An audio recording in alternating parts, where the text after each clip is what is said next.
Those hands. Okay. Hello. Hi. Oh, I see Breeze in here. She said it's buffering. Well, I hope that clears up.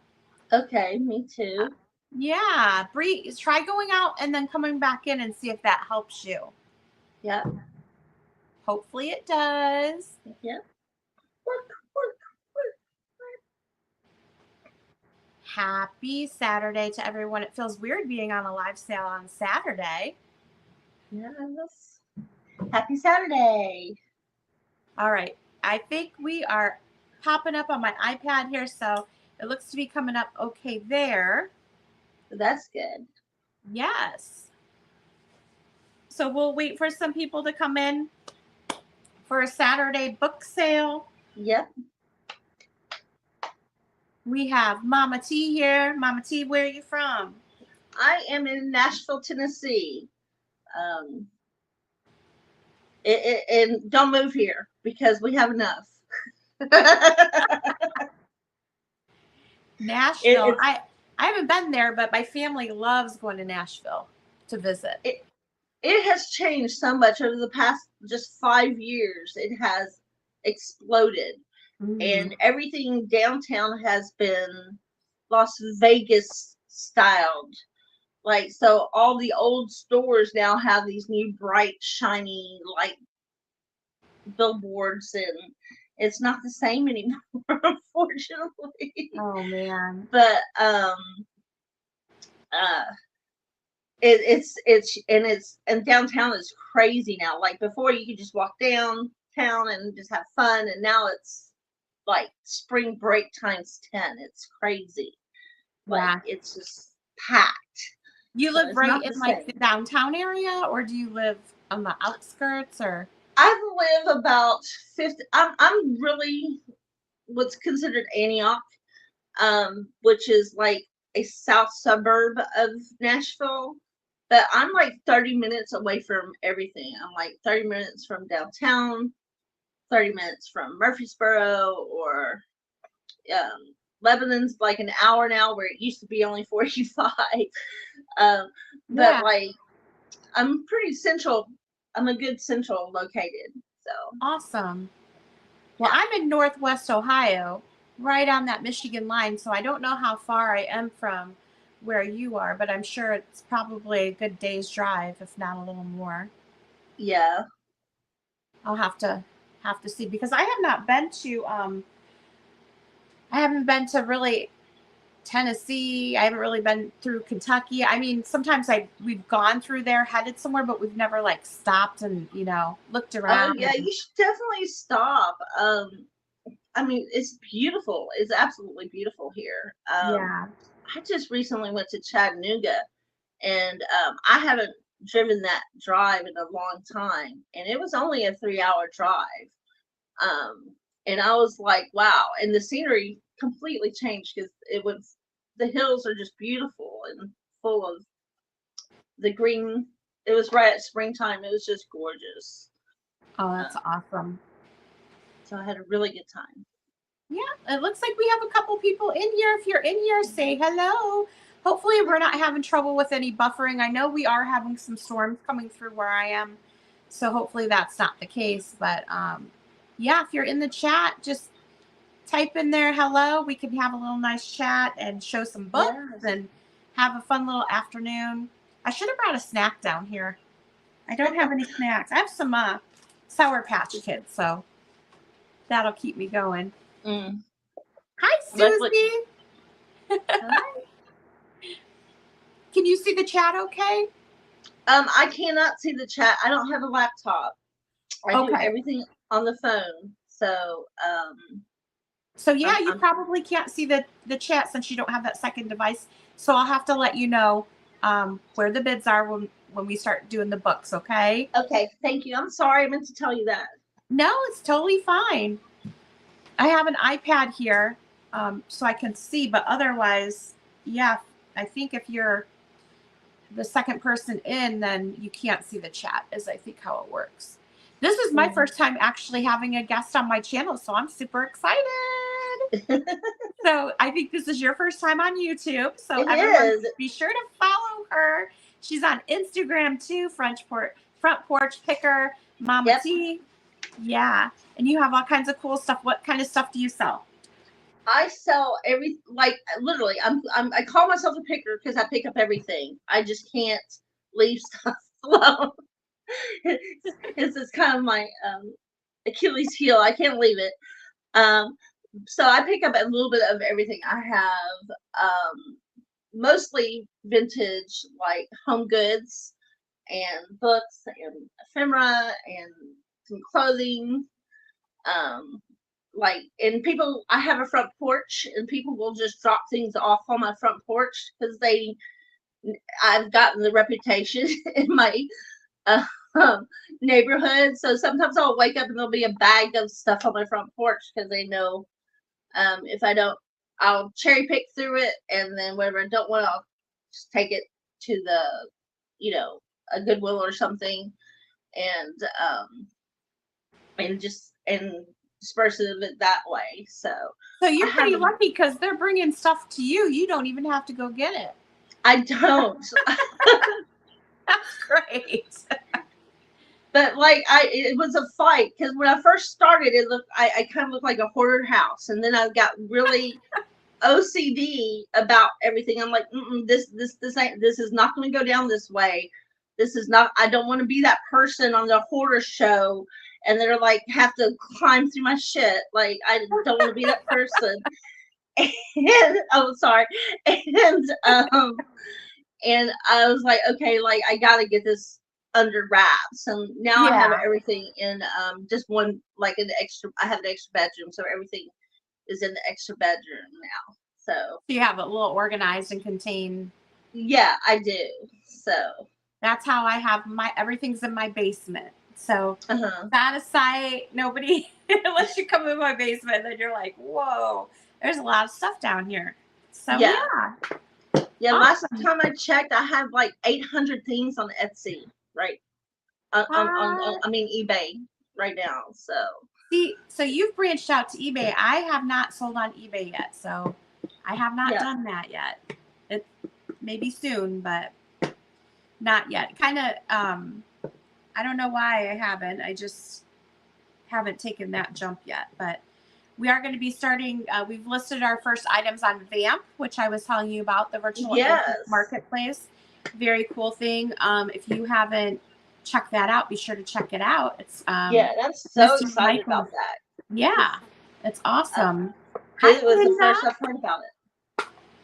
We have Linda. We have Susie. I don't know if Bree's still here. I think Bree was having a little problem with getting in. So yeah, we've got fun books for you guys today. Yes. And Mama T's shipping from Tennessee, Nashville, and I'm shipping from Ohio. Our shipping is separate.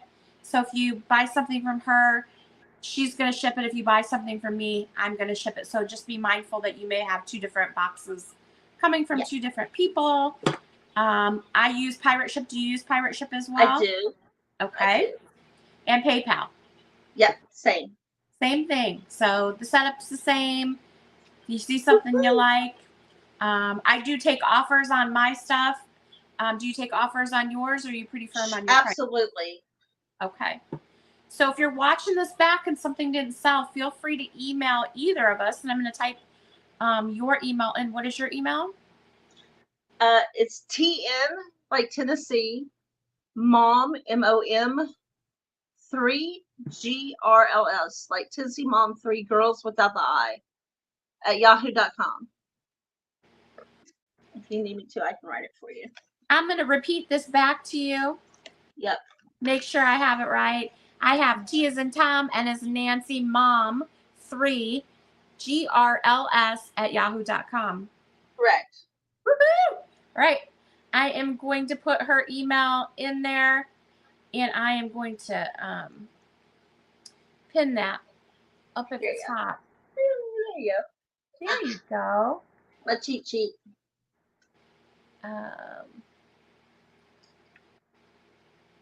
Let's see if I can pin it.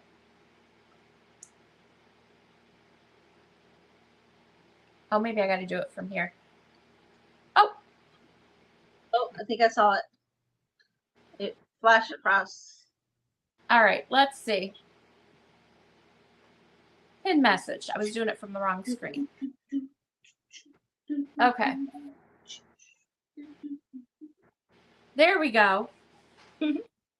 So her email is there. It should be pinned at the top. All right. Well, let's just jump right in. I am new at this. So this is my first time having a guest on my channel. So the whole like even getting her in here and like inviting her was like all new for me. Also, the whole putting her full screen is new for me. So we're going to see if we can figure this out. So let's see. I did it.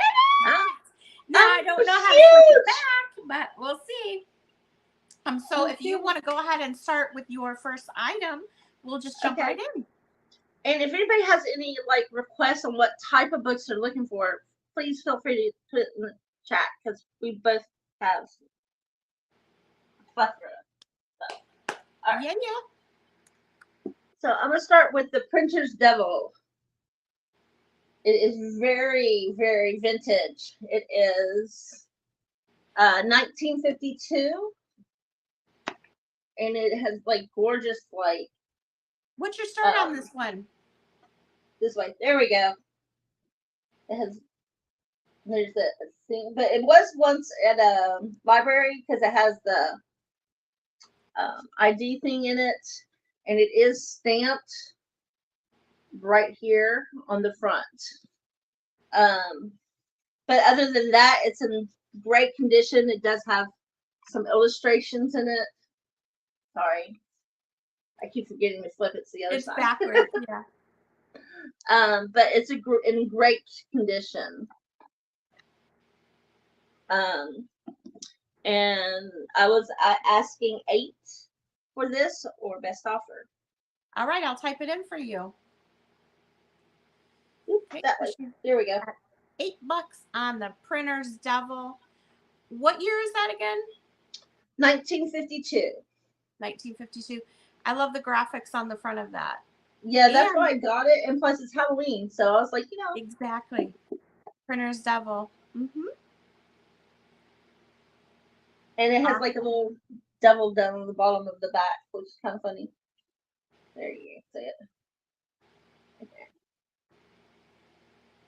Love it. Looks like it's in really good condition too. It is. It's in really condition. The only bad thing is it's a little frayed right there at the top. But that's pretty normal with this age of a book. But I love it. I love it. It's really pretty. And it's big. It's big too. It was definitely like a kid book or like an adolescent book because the print is larger than normal. Oh yeah. So here's my first book. Awesome. All right. We don't have anybody on there, but if you are interested in that book, be sure to send her an email. Her email is pinned at the top of the chat, and she can let you know if it's still available. Yep.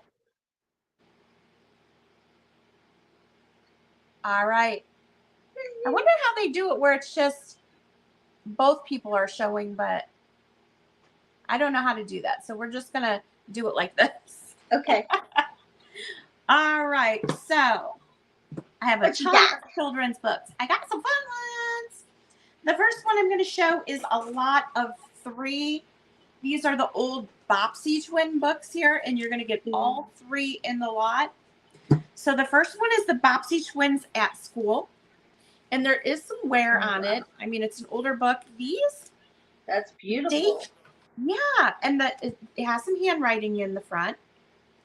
But I will tell you, this one in particular is 1913. Nice. Yes. And I'm going to do, this is for the whole set. We're going to do a start of $12. Okay. Start at 12. Now, these are early 1900s books, so they are going to have some wear. This one is the Bobbsey twins at school. I showed you there is handwriting inside. And beautiful condition. These do have some illustrations in here. I'm going to show you one. They are black and white, like what do they call those? Etchings. Plates, like a plate almost. Yeah. Yep. So this is the first one in the lot here, the Bobbsey twins at school. The second one is the Bobbsey twins in Washington. This cover on this one is in a lot better condition. That's the back. Binding is pretty good on them. This one does have the handwriting inside. You have a little bit of separation right there at the bottom, but for being as old as they are, not bad. And this one is 1919. Wow. Yeah. That's just amazing. I just love these old children's books. I'm really drawn to them. Yes. And you can see that one has some black and white illustrations in there as well. And then the third one in the set is the Bobbsey twins at home. So we have school, home, and then Washington. This one here is a little bit more rough. You can see the pages. Oh, wow. Yeah. This does have a signature. I believe they were all owned by the same child. This one, I don't know if it's missing a page here that would have had the date on it, but it is probably right around 1913 as well. Like that same time frame. But I believe it is missing the date page. So let me see if this one has a plate in here that we can take a look at. And there are some loose pages in this one. This one might be a little bit older than the other two, just based on condition. But you are going to get all three of these Bobbsey twins books from the early 1900s. Great price. Really only $4 a piece if you think of it like that. Yeah. $12 for the set. And that'd be so pretty, like in a nursery. Mm-hmm.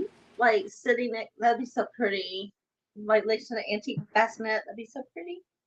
Yeah, just stack them up on your shelf with, a candlestick and a yo-yo, I like incorporating different things. So I love that. We're going to just type and pass on those, and we'll set those aside. Okay. Let me get you back up on the screen here. Okay. There you go. Okay. Ooh, love it. What's your cert on this? And I'll type it in for you. It's 30. $30. Well, I'll take 25 actually, because 25. I just noticed there's a little. Okay. Okay, and I'll explain.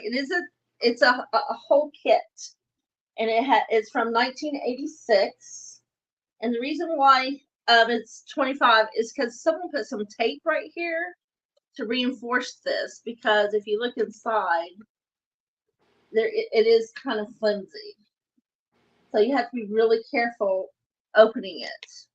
Like being very careful not to open it too much, and it has a set of 12 books inside, and these books are going to be really, really popular. Actually, Beatrix Potter was here at the Frisk Museum, and they had a whole exhibit on Beatrix Potter, which was really neat that I went to.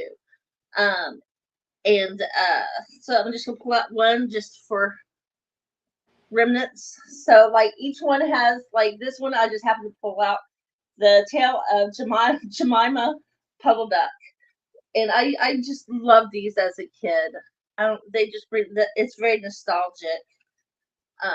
And all the artwork is watercolor. The story behind it is just amazing. But there's a set of 12 in the kit, so that's awesome. You got the whole collection there. You don't need any of them. You got them all right there. Well, there's actually more than this 12, but this is the first 12 books that was done. That's so cute. And that would be cute for Easter too, displaying the box. Yes. And it's even knock myself out. I'm not used to the things being on the other side. Okay, here we go. There's a sticker, like, so it says like it's very authentic. But yeah, it's a really cute set. So Love there we it. go. So if you're interested in that, we can always come back to it, or you can send her an email. Her email is pinned at the top, but we are going to pass on that for now, and we're going to move on to it. Because we have a lot of books to get through, huh? Yes. Yes. All right, so let's see. What do we want to do next? I have mostly children's books today. Oh, nice. Because I love them and I buy what I like. Yes. But this next item, I'm going to type the start in. It is $6 start. $6. Make me a holla. This is Applied Physiology. Ooh. Oh. I know I love picking up these older books, like the medical ones and stuff. The geek in me loves that. I just want to say, like, yeah, that's the type of books I collect. So, don't look, Tara. Don't look. This is from 1897. Wow. 1897 on this one. Holy cow. Yeah, it's in beautiful condition. I believe this has some stuff tucked in here. The person that, used the book had different things tucked in here, but you have... Oh my gosh, I love it so much. Right? It's like, that is muscles. And then you have the skeleton, the bone section here. These are really fun. Even if you don't like the book, you can take out the pages and like put it in frames for Halloween. Like if you wanted to. Or if you don't want to take the book apart, you just get one of those holders that I have back here, and you display it. Or even like a cookbook holder. You can display this with a rosary, right? Yeah. As like a bookmark. That would be really cool. So there's some cool stuff. There are some little stuff tucked in here. He's got physiology, 5th and 6th grades. This is a student book. Yeah, it's a little questionnaire from the 1800s for him. And then there was a drawing, I think, that he had in here too. Let me open it up. Hasn't been opened up in a long time. But he's got some different drawings that he did. Maybe on like cells and stuff like that. The breakdown. Oh, of the ear. It's an ear. Oh. It's an ear. I love it. So he was drawing out. That looks kind of like an eyeball there. Yeah, that's an eye. It is. Mm-hmm. So some little treasures tucked away in this book. It's a really fun piece of history, right? Look at How much was the anatomy book again? What was that? How much was that book again? I'm curious. I got a $6 start on it. Great deal. Man, if nobody buys it, I'll probably get it from you. All right, we're going to put pass on that. And let me get you back up on the screen, okay? Okay. There you go. Now, this is a set of 2. So, who remembers Calvin the Comics? Calvin, yeah. Me. So, this is the 10th anniversary book. And then the other one is the Homicidal Psycho Jungle Cat. I love it. But these are so great. So I'm going to do this one first. Is this a choice or No, it's for both. And it's a 20 for both. Okay. And for the Calvin and Hobbies 10th anniversary, I meant to write it down. I forgot. Nope. Come on. Sorry. You're fine. It's a and if you're in here, 1990. say hi. Everybody say hi to the chat. Oh. It's from 1995 and does have all the It's all in black and white. All the Calvin comics from back when he was in the newspaper. And then the Homicidal Psycho. Like, the title in that is just hilarious. It cracks me up. That one is also 1995, I think. I remember correctly.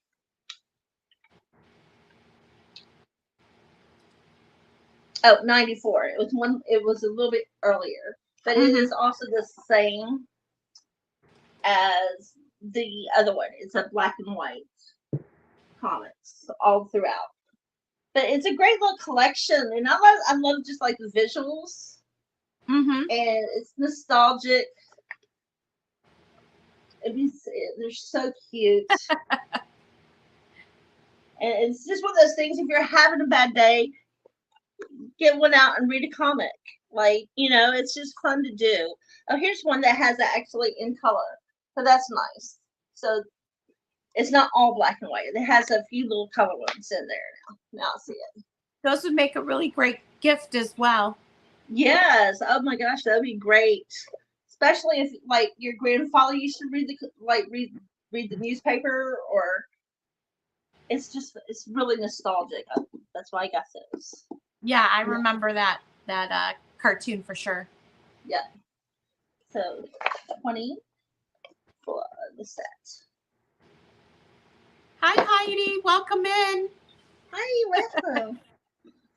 This is Mama T, and she's selling books with me today, and we got a lot of books to sell. So, yeah. All right. No bids on that one. We're going to pass on it for now, Okay. But if anybody's interested in that one, be sure to reach out to her. Her email is pinned at the top of the screen. All right. So I'm going to try and sell with it like this, because the going back and forth is making me dizzy. Okay, that's fine. So we'll see hopefully you guys will be able to see just fine. Thank you so much, Heidi. And thank you for coming in. We appreciate it. This is my first Saturday sale and her first YouTube sale.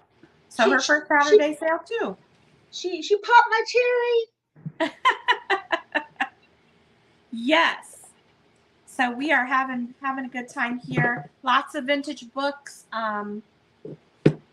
So if there's something that in particular that you're looking for, just put it in the chat and we will let you know. Heidi says, I love that cartoon. First time I make it. Hugs to all. And she said, welcome to the tube. Thank you. Welcome on YouTube. So hopefully you start doing more sales, and yeah, you have all kinds of, not just books, you have all kinds of vintage stuff to sell. So I have. Be sure to follow her. I got it. Name it, I got it. If you're looking for it, I have it. Trust me. If not, I can find it. Yes. All right. So up next, I have a bunch of the old Rand McNally children's books. And so I have not seen this one. And I know that I had somebody that collected Rand McNally books. So if you do, I have you covered, because I don't even have them all here today, but I definitely have a lot of them here today. So the first one is this A Little Dog. Now this is from 1963. It's a $5 start. It's got this little puppy on the cover with a bumblebee. Yeah, little bumblebee. Oh my gosh, I love it. Yeah, isn't that cute? And it's got the little, I always remember the little elf standing there. This is a Tip Top Elf book, Rand McNally book. So cute. And it is so cute. The only thing that I saw really is that somebody put their name up and date up on the top here. But really it's not nothing bad. Just most of the books do have that. But the graphics in here are really, really cute. Nice. I'm loving it. Look at the little, I guess, I thought he was a mailman, but he's a zookeeper with the little monkeys. That, like, definitely, it almost looks 1950s to me, but it's 1963. It does. Mm-hmm. Especially with the way they do the hair in the cartoons. Yeah. Yeah. It's got all kinds of cute little animals in here. This is the little dog. Here's the little dog, said the kind old man. Find him a home if you can. If you can. He wants somebody nice, somebody fun, somebody happy who will jump and run. So that is super cute. So this is it harder to see? Okay, let me go into solo here. All right. So this is so cute. Little dog. I wasn't sure if you would be able to see it if I kept the screen small, but I guess I'll have to adjust it for each time one of us is on screen. It is so cute. So it's about this little puppy. And I don't know if I want to tell you what happens. I won't ruin it for you. But look at the lady with all the cats. Oh, it's a crazy cat woman. It is. Oh, that's so cute. No problem, Heidi. We can adjust it for each person. That way you can see it okay. So this is $5. If any interest, we are going to pass on this, and we are going to switch it back over to Mama T. Let me just switch it out here. Yeah. So, all right. If you like Norman Rockwell's, like, and most people know him for like usually his plates or his artwork and stuff like that. Now, I'm kind of telling my age. I grew up where we used to have like art books on the coffee table, and I used to spend hours on hours on hours like reading and looking at the old art books on my mom's coffee table. And I have a love for art, and this one kind of really hit home. And I liked it also because it's like a dual purpose. So for people who like collect military stuff as well, because of the World War II, it's dual. Now it's a big book, okay, but it's really beautiful, and it was done in 1991, and it even has a little blurb about his son. This way. Oh, this way there. I'm sorry, I'm still learning. You're fine. You're totally fine. What's your start on this one, and I'll put it in the chat for you. Oh, sorry, it's 8. Okay. But they have this little piece of. It looks like it came from a magazine, maybe, but it's like a little blurb about his son, and his son was like a famous painter as well, and I did not know that. I thought that was really interesting. But it has some great nostalgic pieces of. Can you see that? There we go. A little bit better. Heidi says on the coffee table or shelf. Same here, Mama T. I love art books and art in general. Okay, perfect, because I got a lot more. But yeah, it's a big book, but it's a good one. And it's in excellent condition. I wanted to show you the famous one that most people like. And look, Thanksgiving's coming up. It even has the Thanksgiving picture on That's it. pretty. That's a classic. So I wanted to mark that because I thought that was different. And he was really, really good. People didn't know this, but he was really good at doing hands. And hands is, if you're into art, is like one of the hardest things to accomplish. But he did an amazing job with that.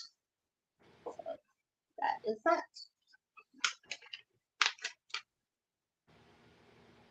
Awesome. All right. I don't see any bids on that. Linda says, I'm looking for Berenstain Bears paperback books in good condition. So if you have any of those, she would be interested in those today. Okay, so we're going to pass on the Norman Rockwell. I have a few of his books as well. I love them. But if you're interested in that book, be sure to email her. Her email is pinned at the top of the chat. All right. I'm back. Okay. I don't think I have any Berenstain Bear stuff on the table. I may have some stuff in my totes of books, which I have probably like 4. So I don't think I have anything here today, but I have some Disney stuff. So let's just jump right in with that. Okay. Ooh, So yes. this is going to be a 4-book set. These are classics. You're going to know them when you see them. It's $20 for the whole set of 4. Nice. You just put that in there. I probably do, Linda. I just would have to look for them. But now that I know that you like them, whenever I see them, I'll pick them up for you. Same. I will keep an eye out. So up next, we have this Fantasyland, Walt Disney's Fantasyland book here. So you're going to get all 4 of these books for one price, okay? These are 1965 classic Disney. Beautiful condition. This is the Fantasyland one. So if you collect vintage Disney, this is going to be right up your alley. This one has a bunch of stories. It's Sleeping Beauty, Pinocchio, Peter and the Wolf, Grandpa Bunny, Bongo, Snow White, Dumbo, Mother Goose, 3 Little Pigs, Cinderella, Sorcerer's Apprentice, Grasshopper and the Ants, Ugly Duckling, Brave Little Tailor, and Babes in Toyland. So those are all in this Fantasyland book. Oh, that's beautiful. That brings back memories. Right? The classic Disney. 1965 on these. So it's your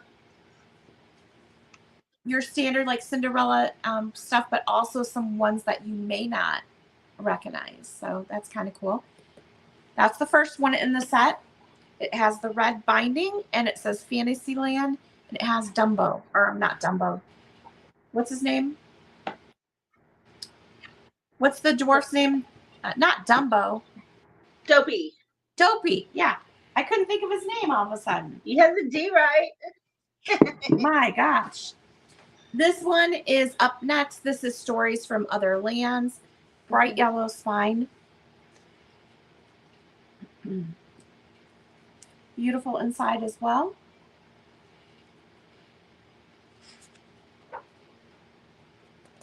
Not a problem. Heidi, we appreciate you being here. Yes. Ooh, that's pretty.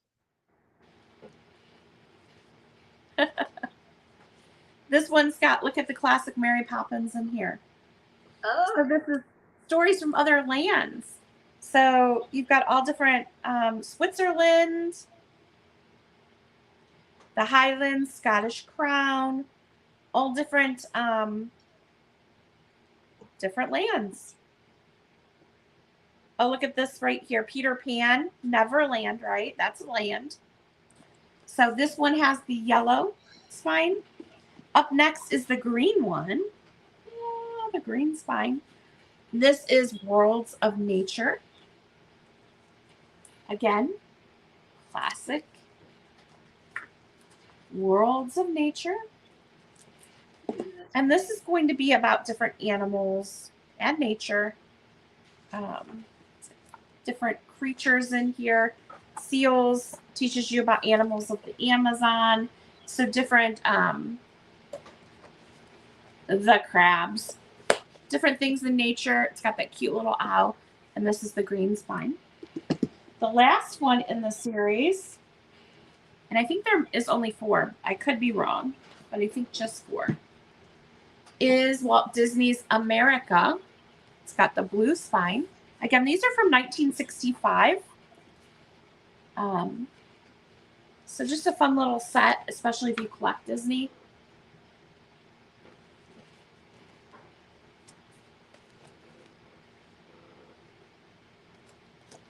Really, really cute. Uncle Remus stories. This one is like a circus parade. And that's the blue. So when you put them all together, they make this really cute little rainbow. on your shelf. Yes, a great series, classic Disney, $20 for the set of all 4. Doesn't look like I have any interest in that, so I'm going to type in pass, and we are going to get it back over to Mama T. Okay, so I'm if you can't tell, I'm nostalgic. Who didn't? Okay, from Jane Goodall, and when she was given her first chimpanzee by her father, and this is about her lifelong love for animals and how she would study them and how she lived with the chimpanzees in their natural habitat. And she became famous for her research on them, and this is her like life story, and it is a children's book. And it comes from it came from a library. Where was it? What's your start on this? This is 5. Okay. I will get that in there for you. But the pictures are just adorable. Like, if you like animals or chimpanzees, there we go. I'm gonna get this. There we go. Finally found that sweet spot. So, but like the colors are really beautiful. The story is just adorable. I had to read it to my daughters before I gave it up because I'm just that type of mom. It's an excellent condition. And this would be a beautiful one to display in like one of your displays that you have, but it's really beautiful. I love it so much. Awesome. Good book. All right. And you said $5 on that, correct? Correct. All right. So I don't see anyone in on that. We're going to type in pass, and we are just going to keep rolling along here. We're just doing we're going to keep going and showing all of our books, and if anybody's interested, you can just type it right in the chat. Yep. Okay. Up next, I have another school book here. This is the Problem and Practice Arithmetics book. This is going to be a $4 start.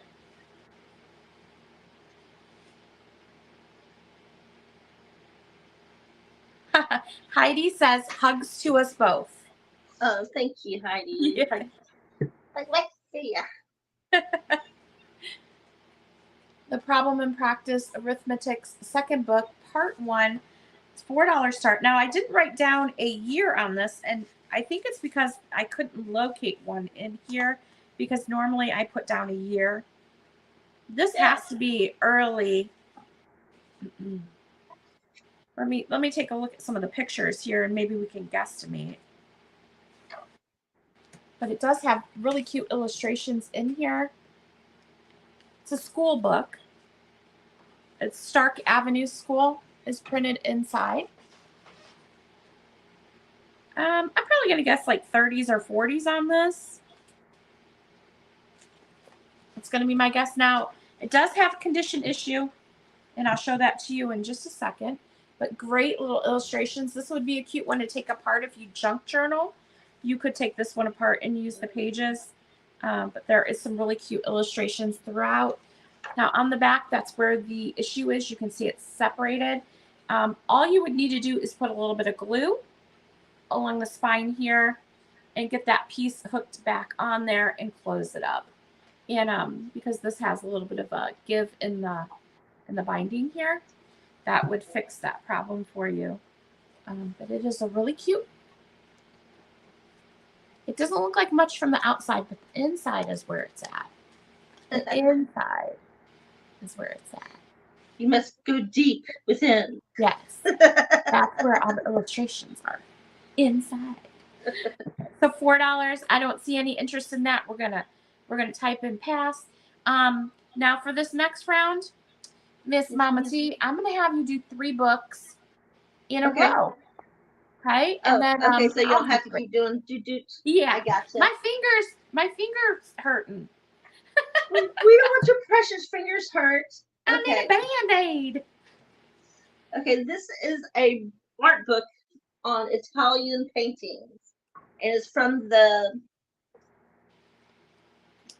Byzantine Masters to the Renaissance. And it's a universal book. It's from 1956. And it's like, okay, this is one of these books that is definitely the inside as well. Okay. There is a description that someone did, and it just says, for Joe, Christmas 1959 from Lilith and Kate. So that's what that inscription says on the front page. And then again, it's in excellent condition. But I can't wait to. What's your shirt on this one? 20. I'm sorry. Okay. You're fine. And you're gonna see why in just a minute. So look, they don't have like little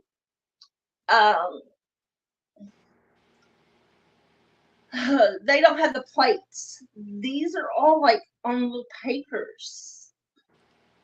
Oh, cool. So you could take them out and make a whole wall gallery of this, which would just be stunning. That is amazing.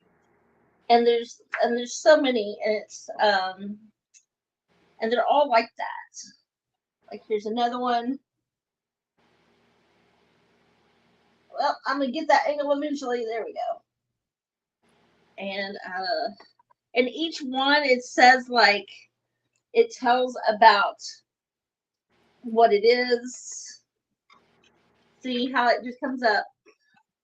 It tells the name of it, where it was done, where it's at. It says that like this one's at the Lower Church in San Francisco. Like, and there's some religious ideography in it that's just stunning. And the colors are so bright and beautiful. So, like, can you just, like, if it's one of those things you can just take it apart and just do like, this would just be pretty, just taking them all down and then putting them in frames. Oh, yeah. And then, like, for, like, a staircase wall or something, like, because it is just stunning. Now, Heidi's asking, she said, Mama T, could this be an artist book? Those have loose pictures and illustrations like that. ARTIS book. It's from Universal. It could be. It says Universal Books. Let's see. I don't want to give you wrong emphasis. So, it says Library Congress Editions Pierre Tinzy from Paris. It's printed in Paris. That's kind of cool. I didn't realize that. So it cool. probably is. It's a really good book. It's beautifully done. Those would be really cool on like a gallery wall if you did a bunch of them up. Right? Yes. But all the pictures are loose like that. Every single one of them is loose like that. Like I could, and the fact that they're in still like there's not one missing. This is in beautiful condition. There's probably over 50 pieces of art in this book.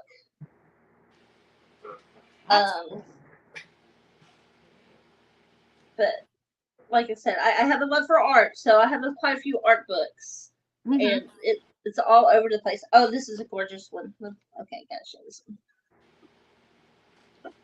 Let's get a good one on this one. Like, look at that. That's just like I could see that in a bedroom somewhere. It has like those cream blue colors. You're not used to having it go the opposite way, huh? I know. I'm the same. And like there's a depiction of like some angels. I'm sorry. This is my first time on here, so be kind. You're doing great. It's I'm really surprised I still have this. Like but it's again, it's one of those books. You gotta open it to know it, and even if it's not open, it's still a gorgeous book. Yes, I agree. Okay, there's one. I'm gonna just do my art book since they're here. So okay. This one is by Frederick Remington. And this was done in, hold on, I have it written down. Frederick in 1998, and this one's 10. Okay, $10 start. Yep. And it's a big book. But it has all his artwork in it as well. And his is more kind of a Western art or South, like a Southwest type of things. But it's still beautiful. But the Southwest is coming back. That style is coming back. Let's see, where was my favorite? Oh, there is a little inscription. Sorry, I have to tell you about it. It says it right here. It's to Love Nancy, Christmas 2004. So I have to tell you, it says it right there on the desk cover. But other than that, it's in great condition. This is the type of pictures he is most known for. I'm sorry. There we go. It's like the westerns on the horse. That's what he's most famous for. And I had never heard of him until I picked this one up. But again, this would be great sitting in a stack of art books. Beautiful. It's awesome. Okay, let's go to Africa. Africa. Okay. And this one's 15. 15, got it. And this is a beautifully done, and this is literally pictures of Africa. Just gorgeous. Ooh, I like that. Yeah, like the giraffes. And again, this would be like the indigenous people, just beautiful. And this is it's kind of primitive, very nature-based. It has more animals than it does. Look at the cute little. Isn't he so cute? What is that?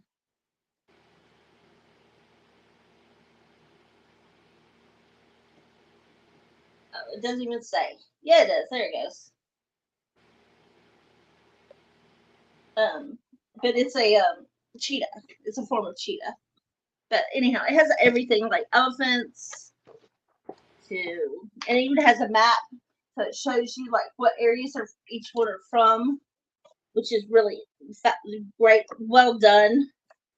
I mean, and it even shows like some of the aquatic that you can find in Africa. And everybody only thinks of Africa as the land. They don't really give the water around it much, but it's definitely well done. Oh, that's pretty. Yeah. Okay. Great coffee table book. Yes. And I have some more. I have some more that are more up to date coming up next in the next round. Awesome. So. Okay. All right, we're gonna switch it up here. Definitely easier to do 3. Yes. But my finger is going to need a Band-Aid from hitting the screen so much. Look at be like grandma. Let me kiss it, make it feel better. Yes. All right. So we have some more fun books here. I have a bunch of vintage bird books. Well, there are like bird guides, okay? And those are what I'm going to show you this round. I have 3 different ones. This first one is from 1951, and this is a $12 start. Let me just type that in there for you. $12 start on this one. All right. If you're a bird lover, these little guides were really popular. I did have some from the 1800s, so they've been around for a while. Wow. You can see that's the front, this is the back, and they feature full color illustrations of birds and different, information about that bird, okay? Like this is the Carolina wren right there. Oh, that's And so, pretty. yeah, it tells you it's the largest of the eastern wrens, rusty brownish red above whitish. So it tells you about what it looks like. The song is loud and tinkling, often in units of 3 syllables. Tells you about the nest and the range and the family of it. So it goes through all the different birds. This one is land birds east of the Rockies, this particular book here. So they do have different regions, and they'll show you the different birds for those regions. It gives you their name and then their name, up at the top there. So it is pictorial. You are going to have a visual of all the different birds and the regions that they're in, and just different information about them. It's really a gorgeous book. You have owls in here too. So a really cool book, and it even breaks down the anatomy of the bird. So this one How much here, were the bird books again? $12 start on this bird guide here from 1951. I did look this up to see, just sold comps on it, and there's none listed. I could not locate this one, so I don't know if this is a super rare one or people will hold on to them. But this one is pretty cool. 1951 bird guide, and it's a little chunky book here. Front and back. And that one is $12. Then we have, I'm going to pass on that. We have the Green Book of Birds. This is from 1931.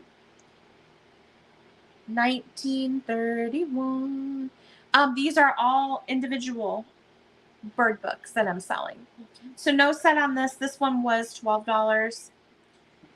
Now the next 2 that I'm selling are going to be, they're similar, but they're not a set. You could buy them as. I'm selling them separately, I guess is what I'm trying to say. I have a friend of mine who recently retired, and so that's what he does, is go around and bird watches now. Oh yeah. So, and that's really neat. So that's what he does now. And then he keeps a little book and tab of everything that he sees, and when he sees it, where he sees it. It's fascinating. Yeah. A lot of people like to do that. We bought our house here from a pair of bird watchers. So they have the backyard set up for birds by the different plants that are back there. And they have this huge bird central station back there that they left us. My husband's a big bird person, so he loves it. Nice. But this is from 1931, and this is the Green Book. This is Birds of America, warblers, chickadees, kinglets, nuthatches, tanagers, thrushes, waxwings, vireos, etc. I don't know if I said those correctly, but yeah. And these are color illustrations in here as well. This is from the 1930s. Yeah, bird spotting is a great hobby. It is. We get the Orioles through here. My husband's a really big Oriole lover. We have a hawk that's been coming to our house here lately. Oh, yeah. Yeah. Gino will put out grape jelly for the Orioles. Oh, that's so he tracks their migration when they're headed north, and then when they're headed south, they come through here, and so he feeds them. He's really big on that. That's interesting. All right, we're going to pass on that. And the next bird book I have is a $6 start. So $6 start on this one. And this is the Blue Book of Birds. It does have a little bit of a condition issue. Again, 1931. Larks, orioles, something, finches, sparrows, crossbeaks, grosbeaks, blackbirds, etc. This is the Blue Book. 1930s. You can see this one has a little bit of a condition issue there on the binding. But it's old. Yeah, and junk journalers love those books too. Oh yes, and even people that do scrapbooking. Yes. Yep. And you have color illustrations in this little book as well. So pretty. This is a really interesting thing. So it's the Blue Book, the Green Book, and then I guess the Red Book. Oh, nice. They're all separately priced, but if you're interested in a bundle, we can definitely put a bundle together if that's something you're interested in. All right, I am going to, oops, I forgot to even hit enter on that one, but we're passing on it, so it doesn't matter. And I am going to take myself off screen and put you back up here. Okay. Now we're going to travel back to 1970s.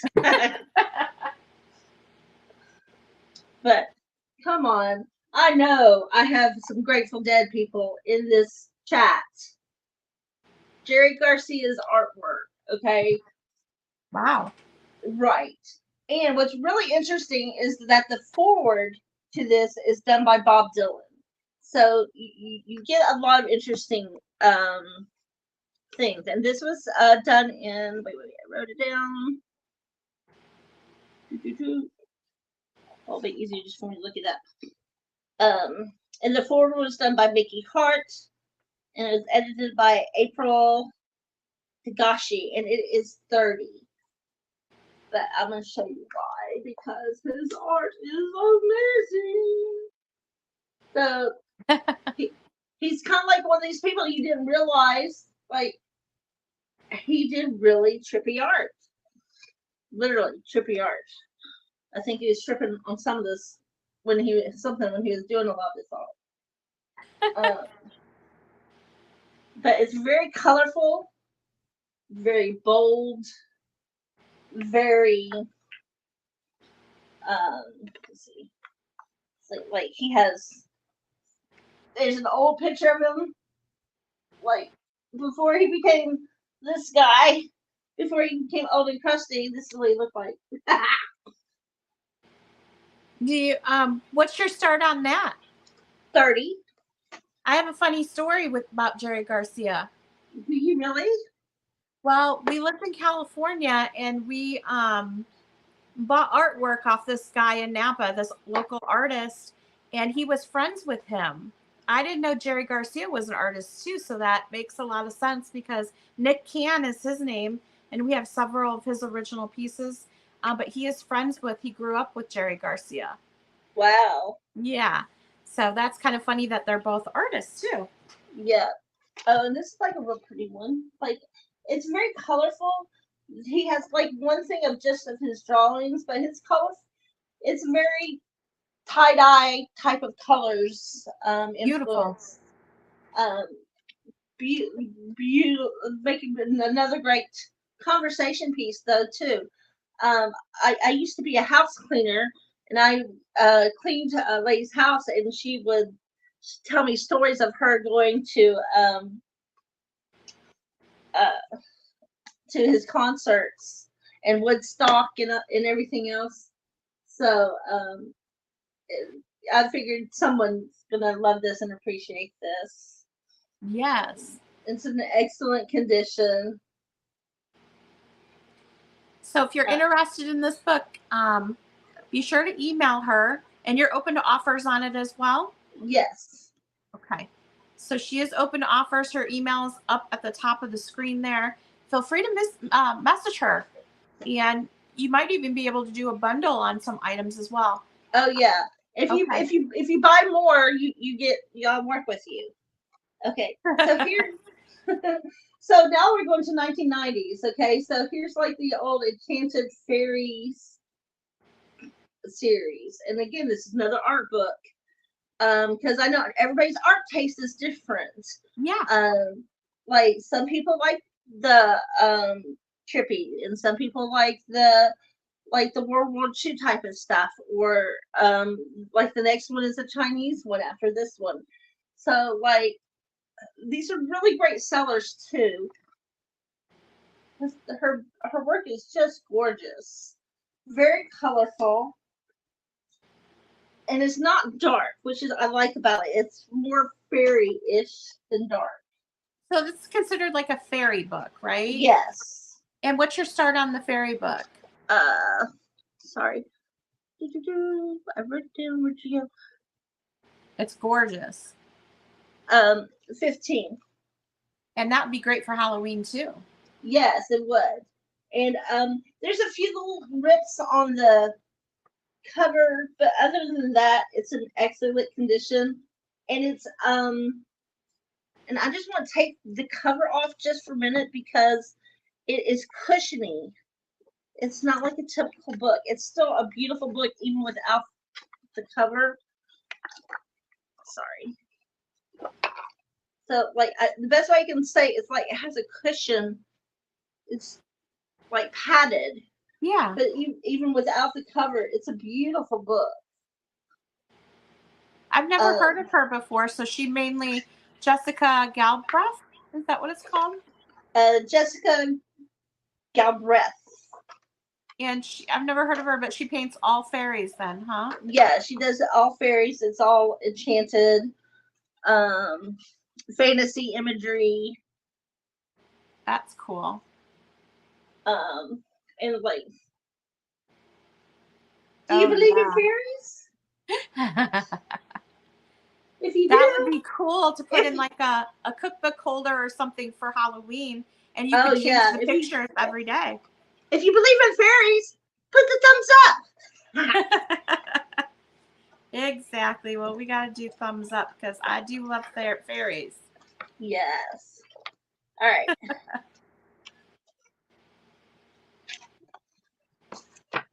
But it's a really good book. It is a beautiful book. Heidi says she is very well known in the fairy community. See, I love that. Love that. And it's by Chimera Publishing, if that is helpful. So cool. But great stuff. Okay. And then, okay, here's the art of Chinese brush painting. Ooh. And this was her books. This is 15. 15? Yep. Okay, I'll get it in the chat for you. And this is beautifully done.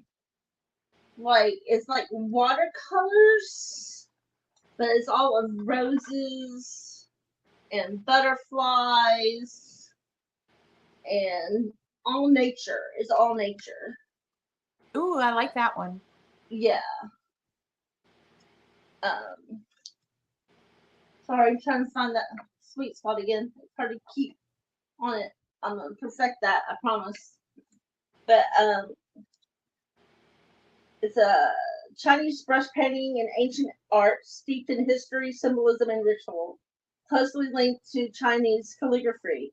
This beautiful illustrated book takes you to a journey through the history, techniques, and materials that will enable you to produce stunning paintings of flowers, birds, animals, and landscapes. So it teaches you how to do it. It doesn't just show it to you, it teaches you. So that's interesting. Like, here's a good little cute little picture of the fox. There we go. I'm going to get this. I promise. By the end of the show, I'll have it down. I know it does take some getting used to because it's the opposite of where it throws me off too. I get it. Yeah. And that was 15. Yeah. Was that your 3? That was my 3. All right. Here comes my finger. Swoosh. All right. Here we are again. I have a Dr. Dolittle set here. It is 4 book set. 1, 2, 3, 4. these sell very well. So I'm going to make the start on this $30. $30 start on Dr. Doolittle. Oh, nice. Am I spelling it wrong? Doolittles. It's all one word. It's trying to change it. Autocorrect. Yeah. It keeps separating it out, but we're going to put it just, there we go. All right. So in this set, you're getting 4 different books. Okay. Okay. Okay. Okay. This is what they look like here. The first one is Dr. Doolittle's Caravan. And I think they're all different years. So let me just take a look.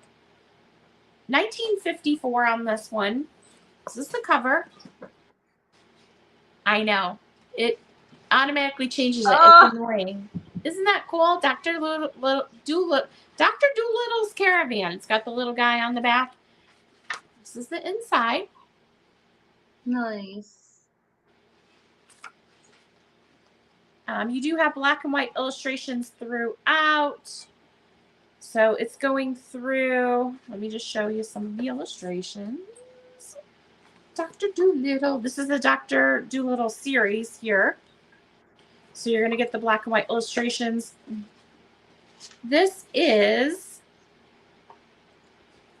I thought it would tell me what it's about, but it doesn't on this one. It's just Dr. Doolittle's Caravan on this one. The next one is Dr. Doolittle's Circus. Wow. The covers are really cool on this. They're beautiful. Yeah. I thought it was paper, but it's not. It's actually printed on there. And you can see the circus detail. Very cool. This one is 1952. 1952 on the circus one. Look at the inside picture. Isn't this where he created different like animals and stuff? Like mutated them, right? I've never read Dr. Doolittle, but I think he like mixed the animals together to make different creatures, right? So that is the second one. The third one is Dr. Doolittle in the Moon. Ew. This one. I'll be right back. Okay. 1956 on this one. Dr. Doolittle in the Moon. Again, you're going to get all 4 books here for one price, $30. They're in beautiful condition. And the fourth one, so you're getting like a pink, a yellow, an orange, and a green in the set, is Dr. Doolittle's Return. He was a crazy professor, but didn't he like create weird animals and stuff like that? I want to say he did. This was 1961, so maybe this is the last in the series here. Really cute little set, though. It sells very well. If you check it out on eBay, check out the sold comps for them. They do quite well. But yeah, it's all black and white illustrations inside. So that whole set, you're going to get all 4 books in the set for one price of $30. So I'm going to set those aside, and we will show you the next ones we have. It's Dr. Doolittle. I have another set, and that is Mary Poppins.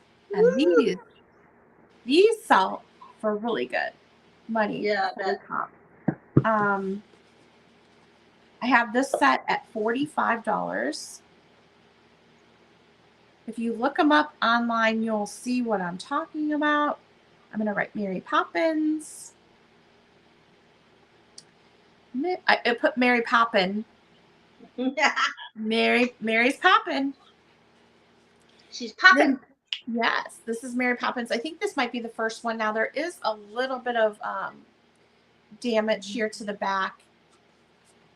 Other than that, just a little bit of discoloration on there. 1934. So it looks like maybe something spilled on there at one time. But other than that, great condition. These are P.L. Travers books.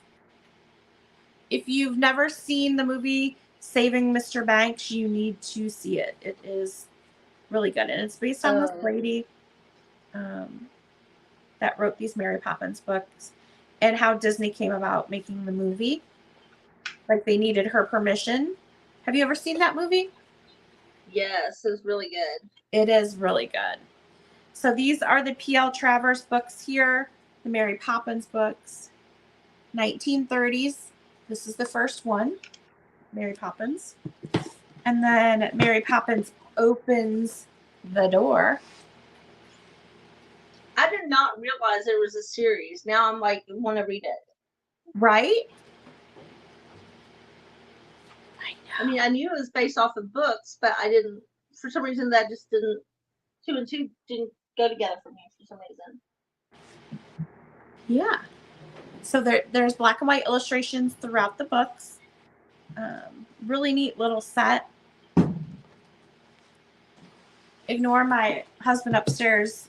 Sounds like he's building something up there. I don't know.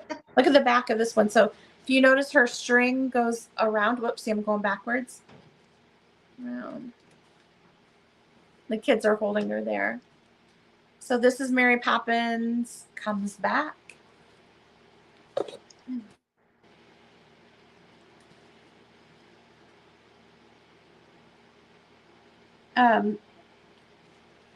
Cute illustrations. Again, something looked like it spilled on it here. I did adjust the price. These are first edition.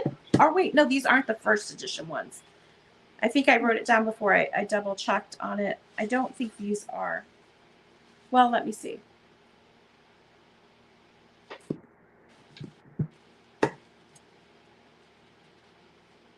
These might be actually first edition. Wow. Because that says 1935.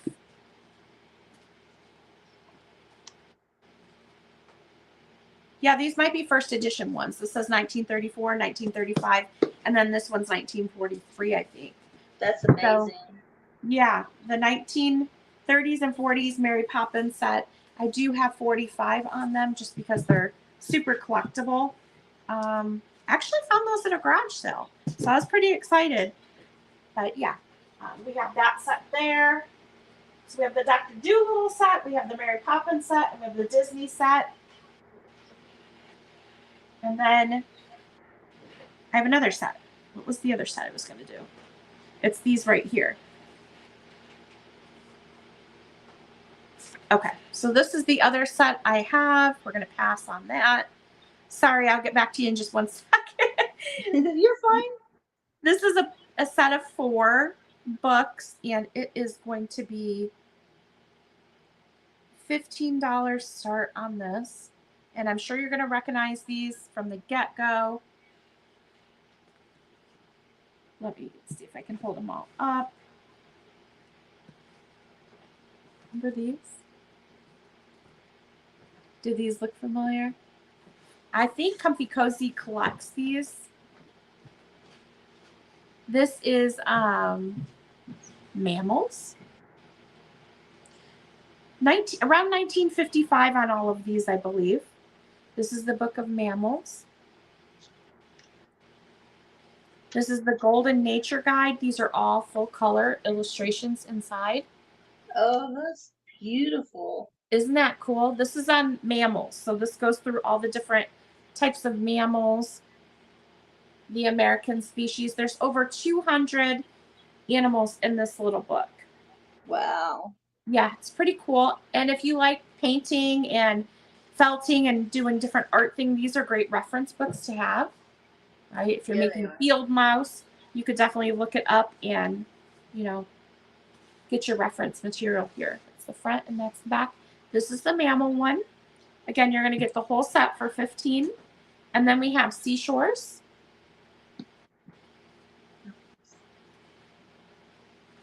color illustrations throughout. Different crabs and shells. Ooh, look at that. Animals of the sea.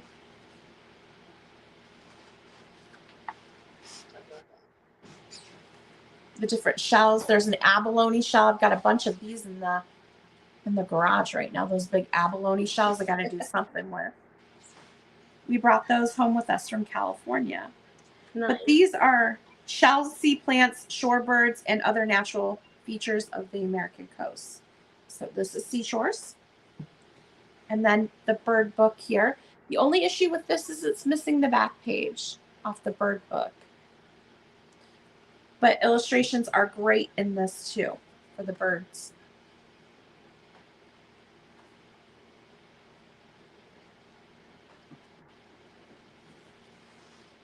And the last one in the set is Rocks and Minerals. So if you ever need a reference guide for different stones or items you find, you've got color illustrations here for all of those. Different rocks and minerals, even diamonds, it looks like. Quartz. So very cool set. Again, you're going to get all 4 of the books for one price, $15 for the set. I have to say the mammal one is probably my favorite, but very interesting reference books here. So I don't see any interest, so we are going to pass it back to you. Let me just bring you back up here. Yeah. There you go. Decisions. Okay.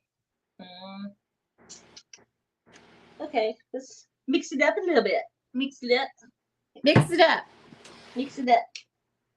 I'm going to go old school, but kind of on the Twilight Zone side. Mm-hmm. So the first one is the Spirit Whisperer. He was a famous medium. And this is like about his life, and actually will teach you and like how to see signs of like if your ancestors are communicating with you. Do you smell smoke in the air? That might be because an ancestor is near you. Or how to observe things that happen in your daily life. Oh, I found a penny on the ground because my grandfather used to collect pennies or something like that. But it teaches you how to pay attention to the things around you and to focus more, because he believes that everybody has that gift. It was an interesting read. And this is just $5.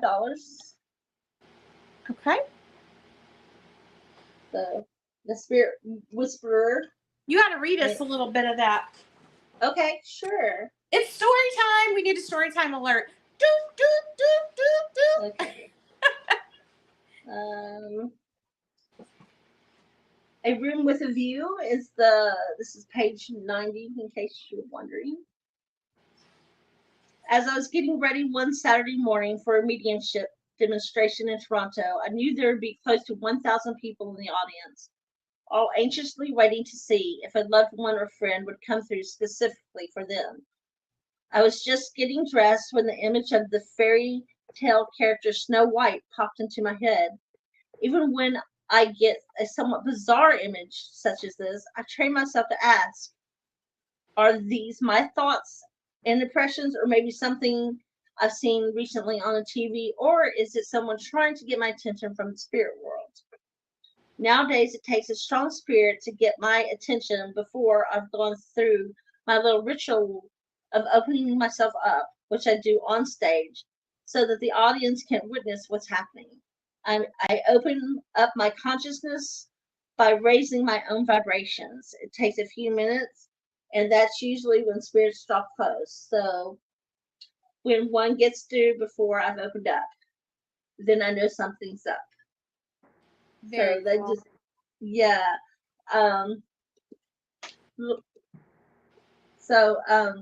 I I'm very fascinated by psychics.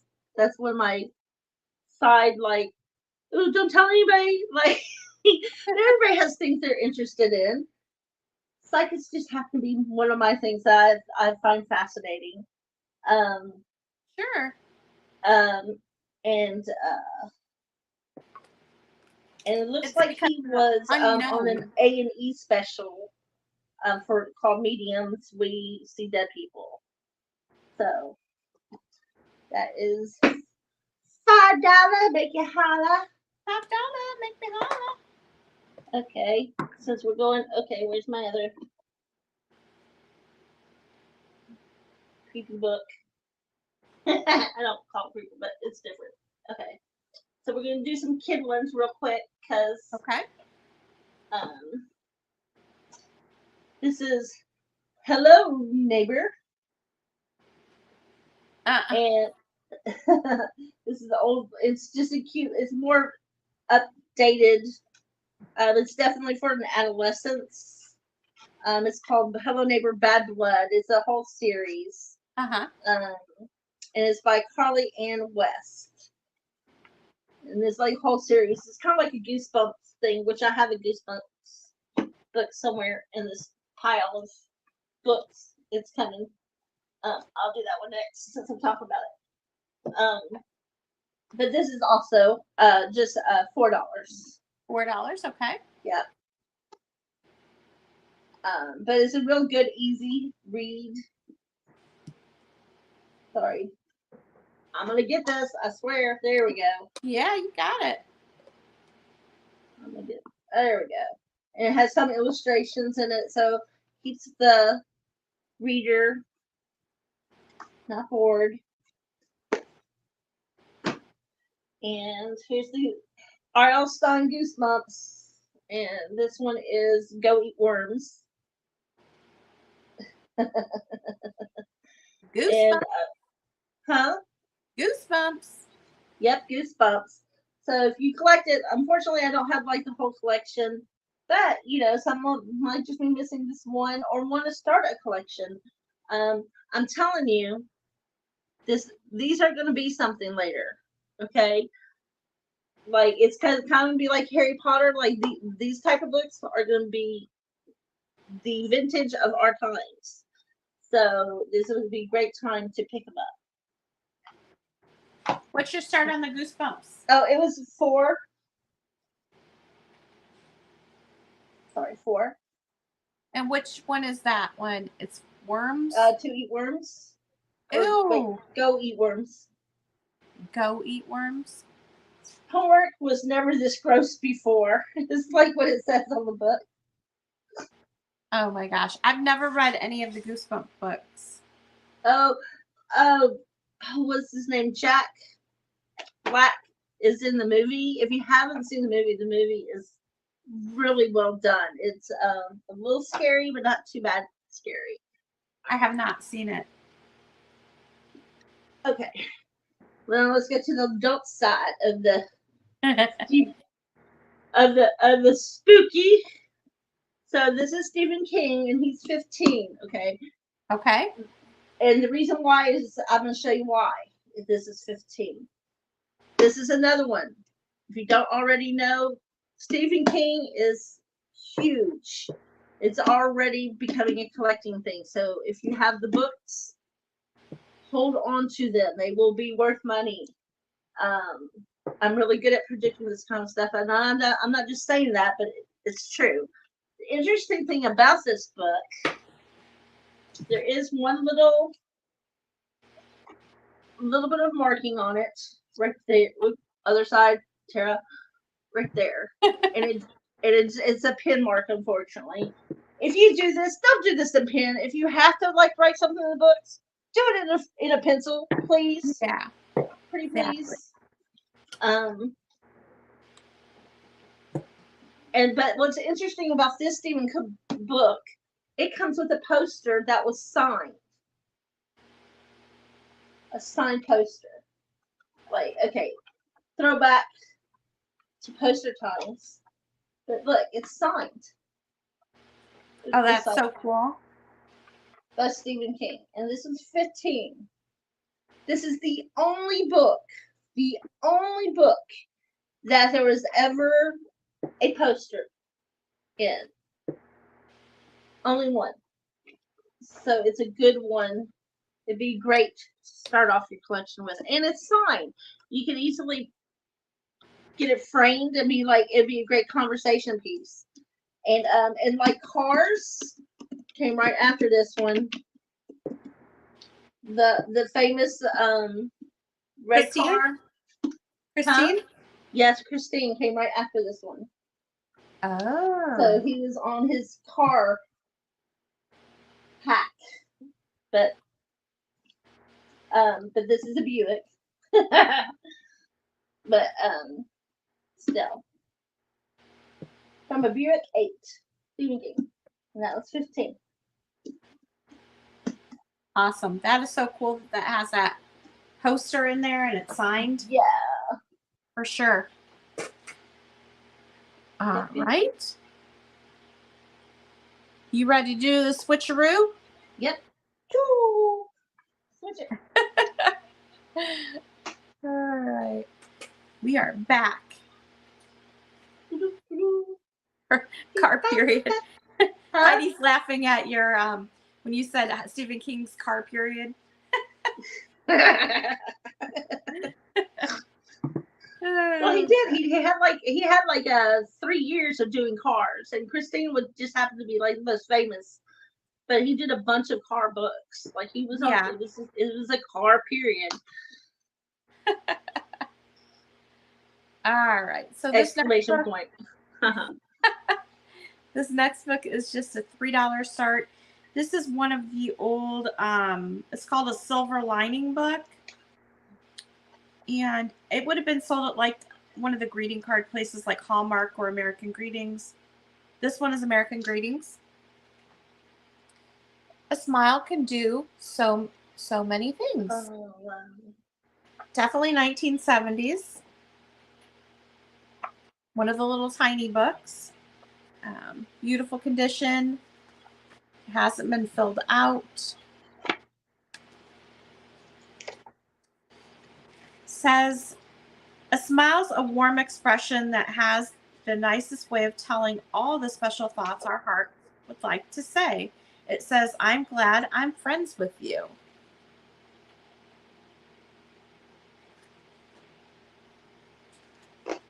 It says, I think you are grand. And when you're feeling all alone, it says, I understand. So this would be a cute little book to give to your friend, or like, put it in a stocking or something like that, or just give just because. It's still in like brand new condition, probably from the 1970s. This is one of the items I picked up recently where it was an older lady. She loved cats. Hi, Trina.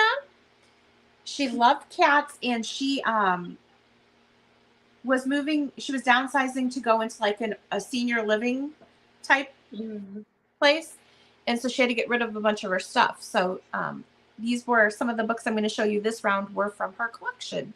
So this is the first one. A Smile Can Do So Many Things. And it's a $3 start.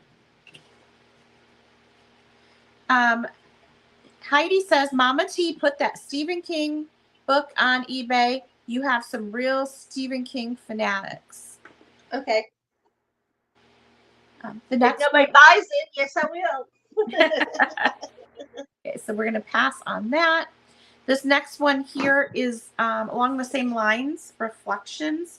It is also a $3 start. So I'm just going to type that in. This is a brownie book. Oh, well. Reflections. It would have been from like one of those like gift shops or something, right? Again, brand new condition. Doesn't look like it's ever been read. It's still very stiff in the binding. And this has different things. It says, walk on a rainbow trail, walk on a trail of song, and all about you will be beauty. There is a way out of every dark mist over a rainbow trail. So it's different sayings with this very like 1970s artwork. Only that day dawns to which we are awake. There is more day to dawn. The sun is but a morning star. And it's got the different poet's name underneath. So it's a book of poetry, basically, is what it is. But it has this beautiful artwork throughout. Again, $3 on the Reflections book. And my next one is the final one that I picked up, and it's another book of friendship. This one is from 1973, and it is a $3. Oh, I see Linda in at 3 on our Reflections book here. Linda is in. Linda's breaking the ice today. Thank you, Bryn. Yes, she's breaking the ice on the Reflections book here. Thank you. And it does have some gorgeous artwork in here. You're going to be very surprised with this one. So let's go ahead and start the countdown here for Linda. 10, 9, 8, 7, 6, 5, 4, 3, 2, 1, and stop. Yay, Linda, thank you so much. You get snaps. All right, so that is coming your way, Miss Ma'am. I got you down for it. The last one that I'm showing this round is a $3 start. And it's from that same collection. I think this one might be Hallmark. Oh, no, it's Gibson. This is a friendship one. Cute little book. Oh, awesome. This could go in your spring display. Look at all the flowers. Oh, that's pretty. So this is a written by Ruthie O'Connor, illustrated by Cookie Fair. Look at that. Definitely 70s, right? A friend is someone who holds your place in line at the movies.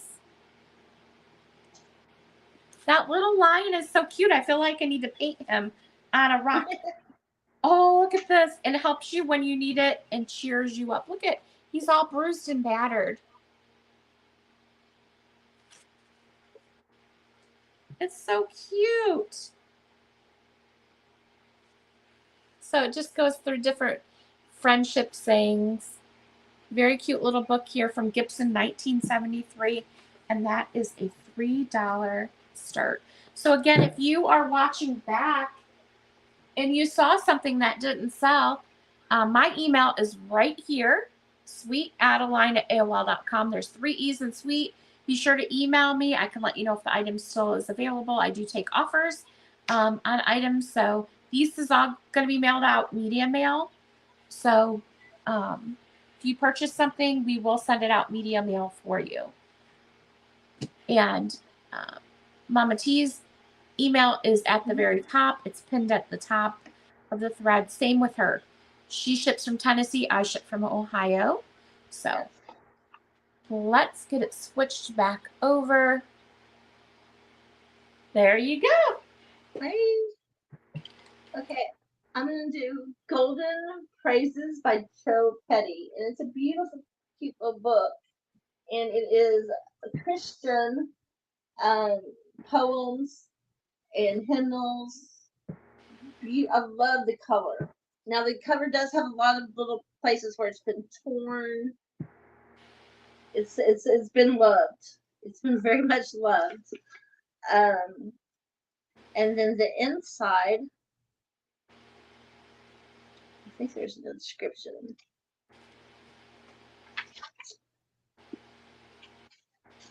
But this will kind of like, and it has some really cute artwork in there too. Like a little chipmunk. But let's see. Let's read a poem. Cute one. 'Tis only in Christ hiding I feel my life secure. In him alone abiding the conflict can endure. His arm the victory gaineth o'er every hateful foe. His love my heart sustaineth in all its care and woe. So it's a really beautiful book of poetry as well. And what's your start on that? And it's this is 5. Okay. It's actually, and this was done in what was it? 1981. Love it. Okay, Trina is in on your Stephen King book at $15. Okay. So Trina's in. Is that what you had it priced at? Was 15? Yes. Okay.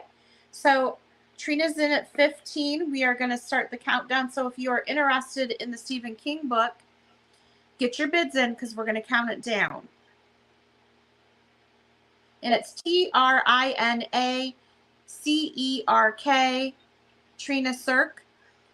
Trina, be sure to send your information to Mama T. Her email's at the top. Let's go ahead and start that countdown. Yep. You want me to count it or you want to count sorry. it?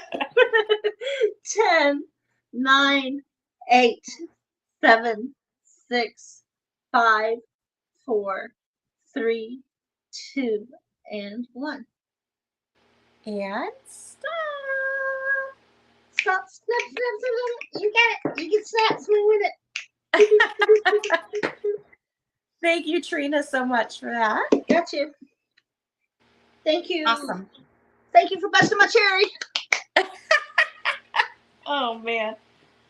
That's too funny.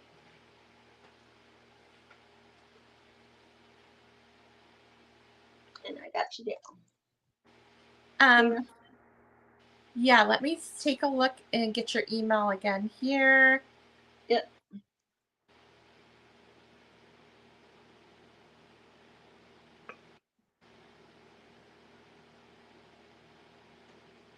Let me see if it'll let me share it. I probably have to do it from here. Hold on 1 second. Uno momento, por favor. All right, I just pinned it to the screen there, or highlighted it, so you should see it on the screen there. I do. Awesome. Thank you. That was Mama T's happy dance. Yes.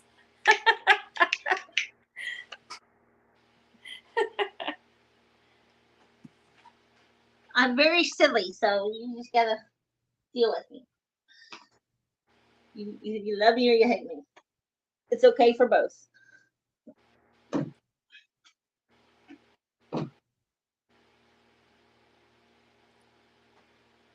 Thank you, Trina. So I think you have 2 more books this round. Oh, okay. Sorry. Okay. So we're gonna do The Joy of Soaring. And this is an old vintage instructional booklet. So it actually teaches you how to fly. It's actually a textbook, which is really, really interesting. I picked it up because I love the imagery on it. Just to see. I'm gonna get it. There we go. And inside it shows like great pictures of jets and airplanes, and then it goes into, there's some diagrams. Be patient with me. It's a training manual. Let's see. So like it will talk about the wind speed and like it gets really down to minute details. It's really interesting. Like the gliders indicated airspeed and the wind speed reducing from 25 to 10 miles per hour should be 15 minutes, like in the glider, and just really detailed stuff. Like how to fly across a ridge. Like really interesting book. And this is $12. $12 start? Yep. But the Gotcha. pictures are really just amazing. Okay, there we go. I'm gonna get it. There we go. And that was a LaBelle, which is like a rare type of jet. But it tells you like I was kind of like I kind of want to read this in case if I ever get in an airplane and they need like, hey, I need someone to like fly. I was like, do I want to read this or do I not? But like how the skidding turn resulting in its spin, like the image shows you how to do a spin, which that's interesting. So it's definitely more for jets than an airplane.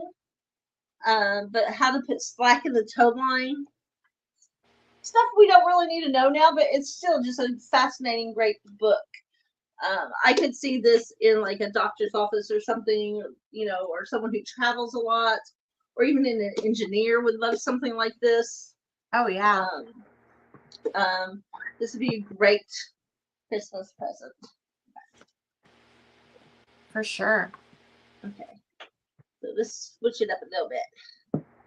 So this one is the New Orleans Garden, and so it talks about all the stuff that is native to New Orleans and like what grows there well, its recommendations.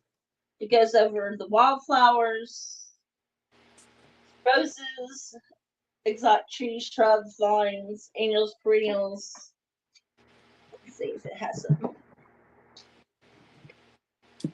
There's not many pictures in it. It looks like there's a few. It has a few like botanical pictures in it. But it's mostly black and white. I would have liked this to have more pictures when it comes to garden type of books. Yeah.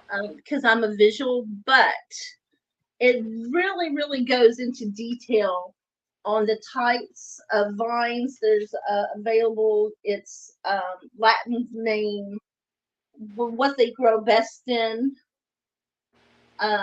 which is really interesting. Like a climbing snapdragon is from Mexico, from the Mexican bigwort family. It's a tender perennial twining vine, and it grows up to 10 feet or more. Say that 20 times fast. Yep.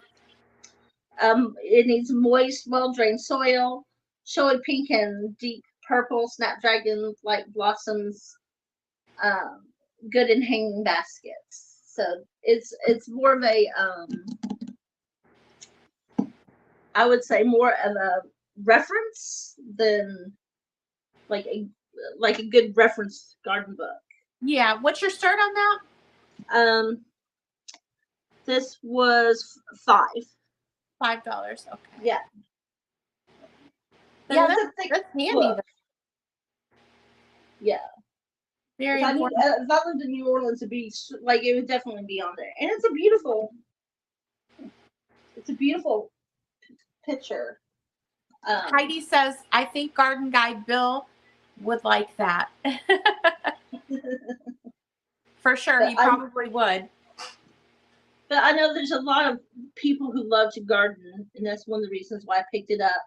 And who doesn't love New Orleans? Like, if you haven't been there, you need to go at least once in your lifetime. It's one of those places you have to visit. For sure. And do I get one more, or do I? You can do another one if you want. Go for it. Okay. So we'll do this one. This is called Daddles, the story of a plain hound dog.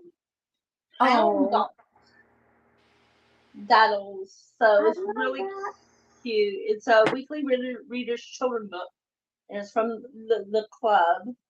And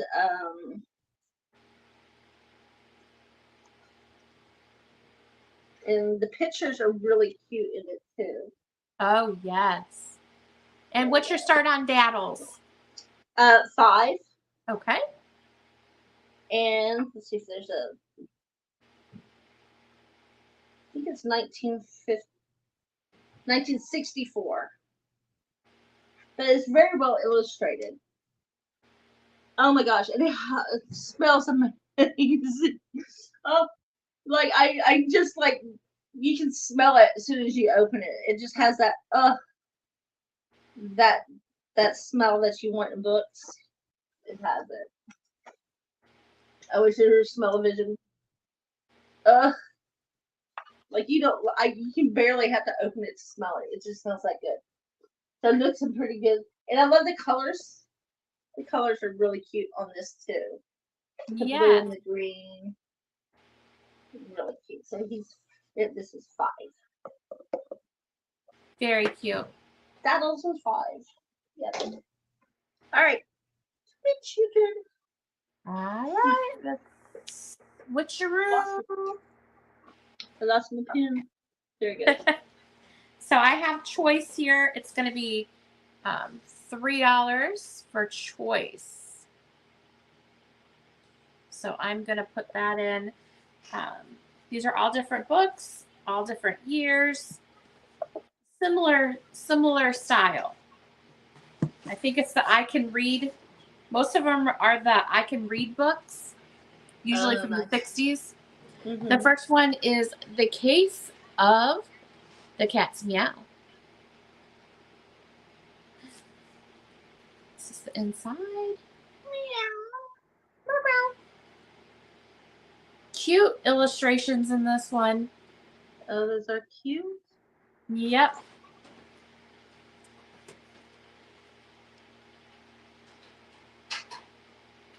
Really cute. Like Calvin the comic a little bit. What's that? He looks like Calvin from the comics. Oh yeah. Yep. So very cute on this one. This is The Case of the Cat's Meow. Oh, I gotta help her. Hi. We having fun yet? Yeah. Okay. You can't see her yet because I have my screen up, but you'll see her in a minute. I was watching earlier. Oh, okay. This is Tell Me Some More. Tell me more. Tell me more. Can you put that inside that cover for me? Oh boy. Putting them into work. This one's got really cute illustrations in it. You have the black and white illustrations. Heidi says, "Hi, Mr. Assistant." And Linda says, "Hey, Gino." Well, hi, and hey. He's headed back upstairs. Let's go up here where it's safe. But he's so cute. Oh, thank you. You also have these vibrant illustrations in here. Look at the giraffe. Oh, wow. And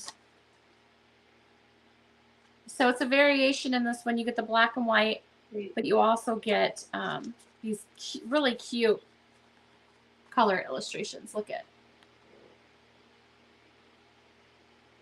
And this is Tell Me Some More. This one is from 1961. Then we have Little Bear's Visit. And I have to say, this illustrator, Maurice Sendak, I know you've seen some of his other artwork, but I love his Little Bear books. They're just so adorable, how he illustrates the little bear. Oh. Reminds me of Paddington Bear. I had one of these books, and there's all different ones that you can get. Look how he caught the little gnome and he's in the jar. He does remind me of Paddington for sure. But I had one of these that was in really bad condition. I did cut it apart, and I used some of these illustrations in my junk journal, and they were so cute. That'd be cute for like a kid's room or something, and put it in like some primitive wooden frames and have it around. Like that'd be really cute. Mm-hmm. These would be really sweet, framed up too. Mm-hmm. So it's got this little gnome guy in here, and also the little bear. Really cute. It does have a little bit of wear on the back here, but other than that, pretty good condition. So again, it's choice $3. I have 3 more in this. This is a does have a little bit of pencil on the front there. You may be able to get off under the apple tree. This one is from 1959. It was a school book, but it's in really good condition. It doesn't really look like it's been read very much, besides the pencil on the cover. I see Linda in at 3. Okay, Linda, you're going to get choice. Once we count it down, we'll count it down, and you have option of choice on these. Look at this one here.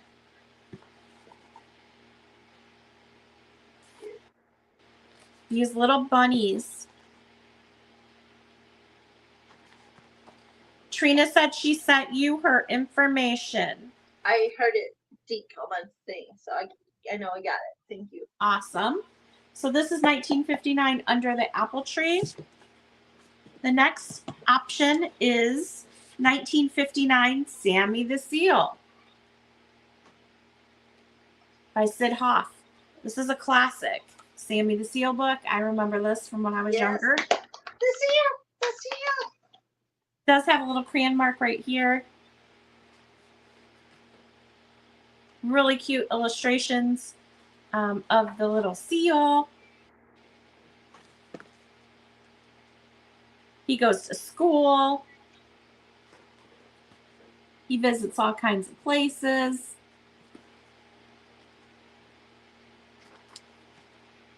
So very cute, Sammy the Seal. And the last one in this option, and I forgot to mention, it does have some crayon marker pen mark inside the cover on that one. I've never seen this one before, and this is Plenty of Fish. How cool is that cover? I love the green and red. Before the dating site. Exactly. This is not the same Plenty of Fish, okay? You're not going to get probably better quality of dates there, though. This is 1960 on this one. 1960, really cool little book here.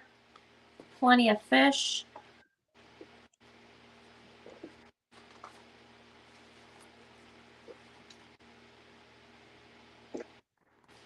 In great condition. I just really love the cover art on these two. It does have some little bit of a pen mark on the back side, but you're not going to see that. And that's Plenty of Fish. Okay. So Linda, you're in at 3. So we're going to count that down for you. So if you're interested in any of the books in the slot, go ahead and get your bids in now, because we're going to start the countdown on them. All right. So 10, 9, 8, 7, 6, 5, 4, 3, 2, 1, and stop. So, I think, Linda, you get choice. And I see you want, tell me some more. So you want this one. Were there any of the other ones? Tell me more.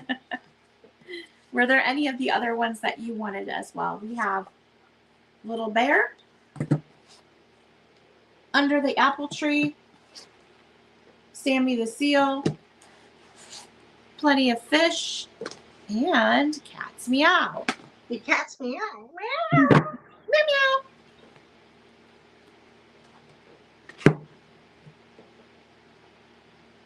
Okay, tell me some more. Sammy the Seal and Plenty of Fish. Good choices. Ooh, good choices. Thank you. All right, so since I had so many books in there, I'm going to get it back over to you. Okay. And you can just keep it moving along. Thank you, Linda.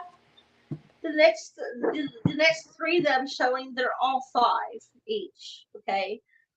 So $5 choice. Yep, $5. Yeah, $5. Blah blah blah blah blah.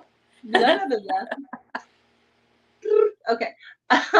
This is Mad Bear, Spirit Healing and the Sacred in the Life of a Native American Medicine Man by Doug Boyd. And it was done in 1994. And it says Bad Bear was a member of the Bear Clan of the Tuscarora Nation of the Six Nation Iroquois Confederacy of the United States and Canada, a Native American rights activist and who's also a medicine man and a leader with great power and influence both among his own people and cross-culturally. So I thought, like, I love unusual books, and that was like one of those. Okay, that looks pretty neat. Cool. So that was 5.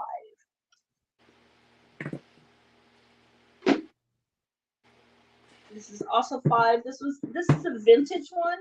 It's from 1967. It's called The Healing Secrets of the Ages.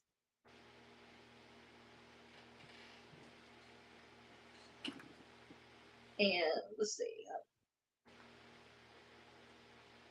So it says, like, it goes over like things that causes things, a lot of diagrams. It says, like, your mind power of love is located in the heart and chest area near the thymus gland. So, like, and then I'll have like a diagram.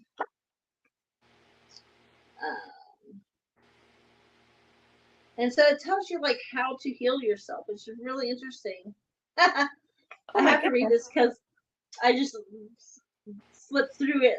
A woman who had been having an affair for years with a married man developed a mysterious disease in her legs and feet. Pain, swelling, and finally complete incapacitated her. The finest of doctors, including specialists from a famous clinic, were baffled. They could find no organic reason for her health problem.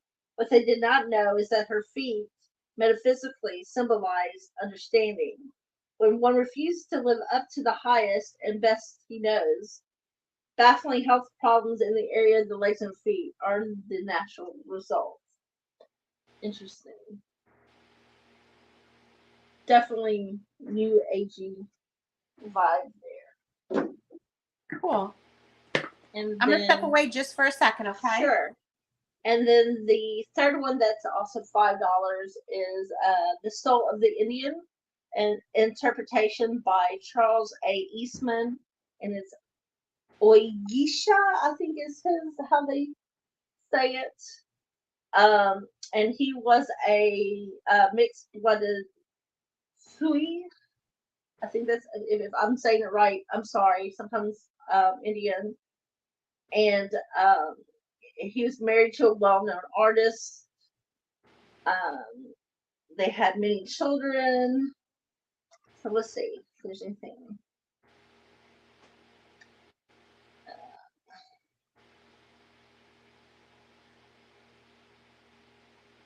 It says the family altar. So I'll read a little bit out of that until she gets back. Let's see.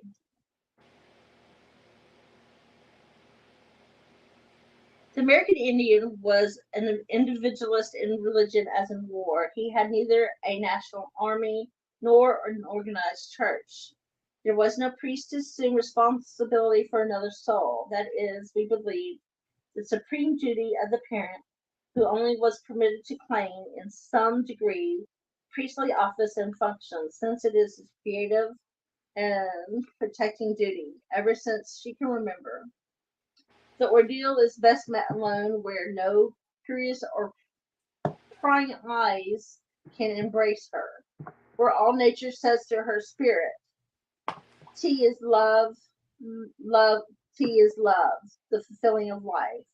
When the sacred voice comes to her out of the silence and the pair of eyes open upon her in the wilderness, she knows with joy that she has borne well her part in the great song of creation. So it talks about interesting. Huh. It's not what I expected. But he talks about, like, it looks like it's like his life and his children and how he raised his family. But that was 5 as well. But it is by an official. Is Suix? Is it Sui or Suix? Sioux? How do you pronounce it? Is it Suix? Indian. I love the cover on that. Yeah, but it was an interesting book. I love interesting books. Yeah, I'm the same way. Okay, I'm gonna do this one and I'll give it to you. You're This fine. one is a throwback to Happy Days. Joni loves Chachi. I just giggled when I saw that. I was like, oh, I have to get it. Joni loves Chachi, who I loved Happy Days. And Oh my gosh. I love Chachi for sure. yes, he was so cute. And they were such a cute couple. They really were the power couple. And this is 5 as well. And this was from Chachi was. This is a 1982 book. It's a very old book. There's not any. It's well preserved. It looks like it's barely been opened. I don't even want to open it because it's kind of tight-lipped. But it's definitely a throwback. So cool. When are you going to see another one of those, right? Right. It's like, okay, I have to get it just because I've never seen one, and someone else is going to have that flashback of memory of, oh, I remember when that show was on, and I love Happy Days. I'm hearing the Happy Days music right now. Yeah, I know, right? Monday, Tuesday, Happy Days. And there's so many people that came out of that show. Ron Howard, really, a lot of people came from that show. So.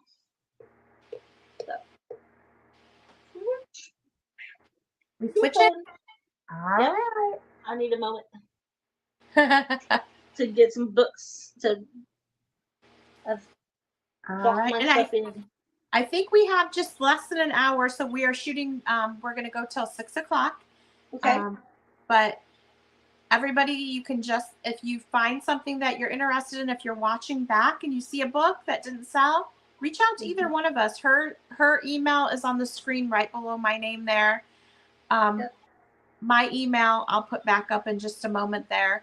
But yeah, you can email us. We can let you know if it is available. So. All right. So the next book I have is a $3 start. It's in rough shape. Not going to lie. However, I wanted to save it because it's Alice in Wonderland. Oh, my favorite. You can see it's missing its spine. This is from 1955, Alice in Wonderland. So this would be a good option if you wanted to take it apart. You could, or you could just keep it. This is the illustration inside. This is by Lewis Carroll. The cover is coming off a bit. That's why I marked it super low at $3. You're going to have color and black and white illustrations in this book. It has been loved. Yes. Can you imagine all the children that have probably been tucked into bed being read this story? And that would probably give me nightmares when I was little. But some of these pages are the graphics are so beautiful. You could frame these. If you do like a nursery in Alice in Wonderland, this would be a beautiful book to frame the pages. Look at the detail on there.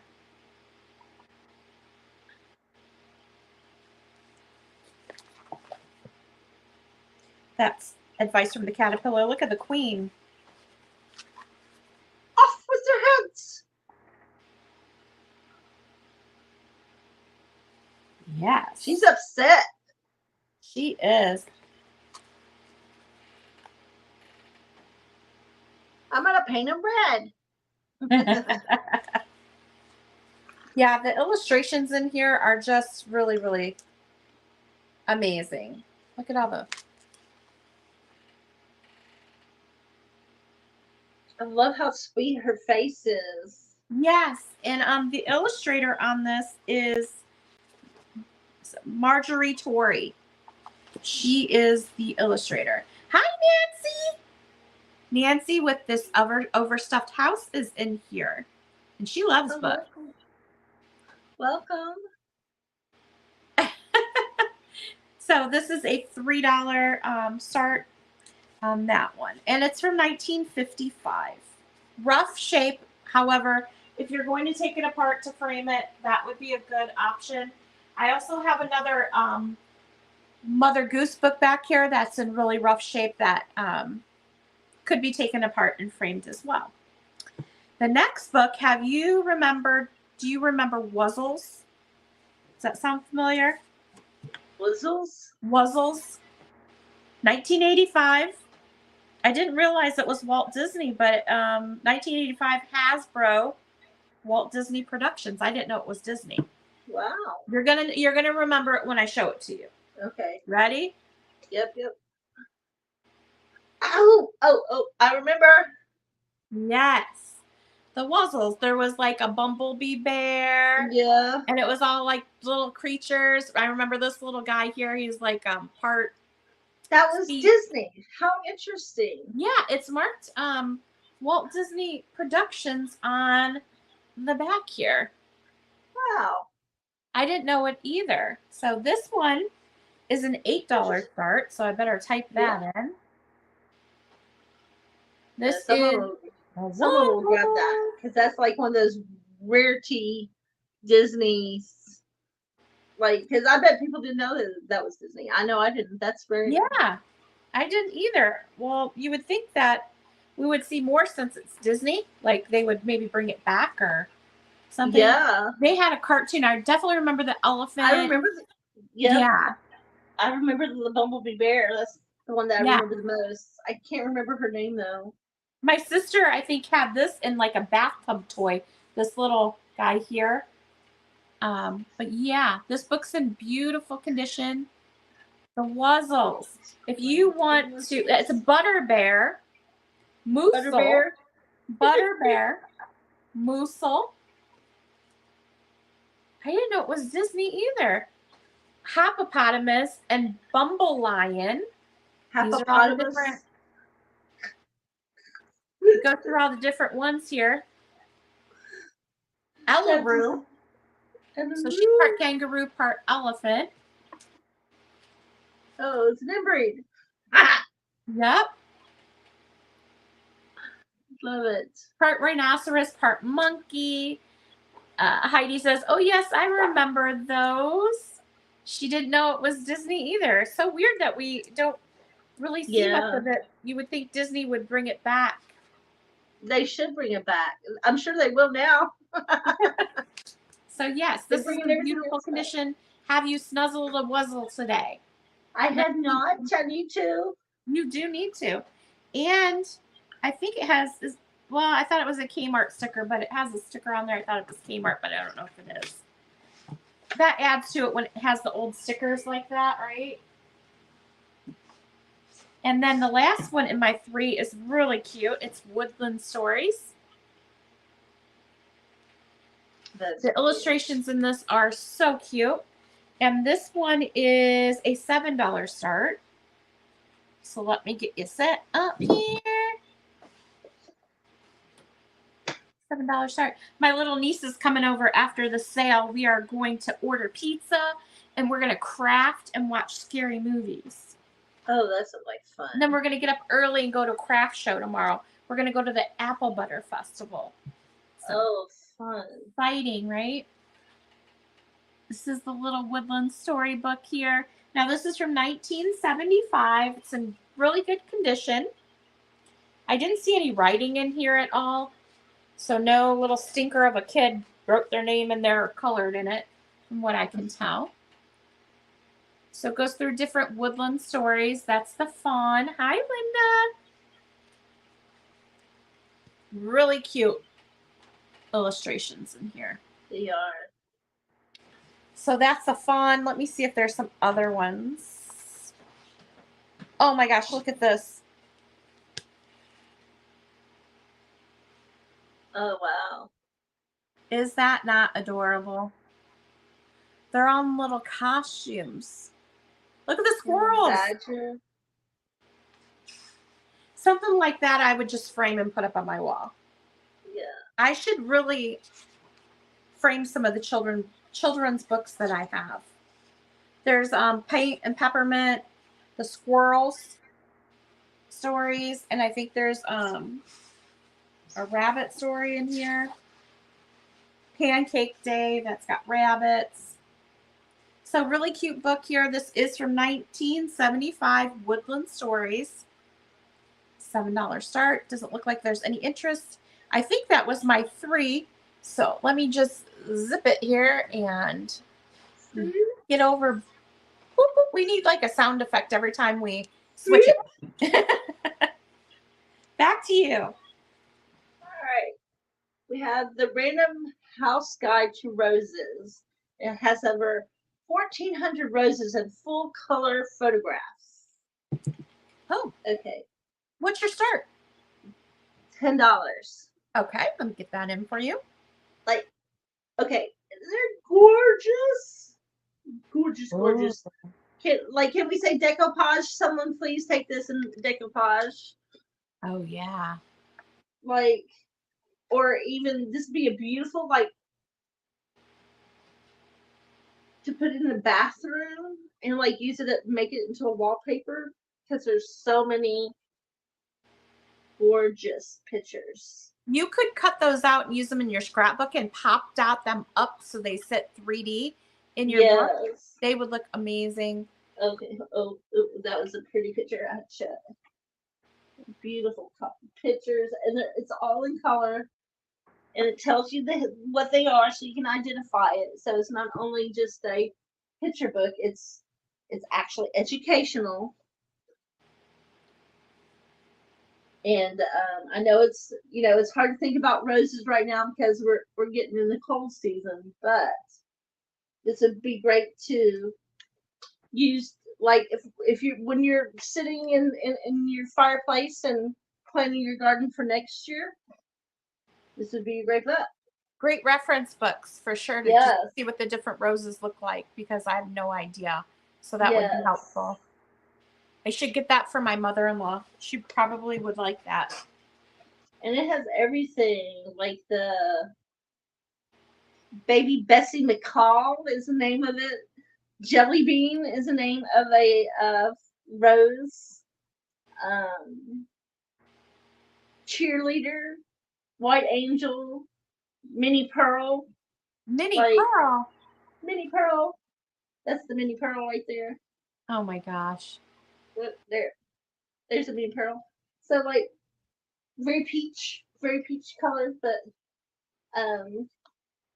just gorgeous. Just gorgeous. I'm gonna get a good angle. There we go. Like, and it's so bright and colorful. Great. So it's 10. Yeah. I mean 1,200 roses. Wow. That's a great reference book. Okay. Talk about reference book. Here's another great reference book. This is for the glass lovers. Oh, glass. Yes. So this is 10 as well. And this talks about everything, like how to the masters of the glass lovers of the Murano, on up to like the Dale I can never say it.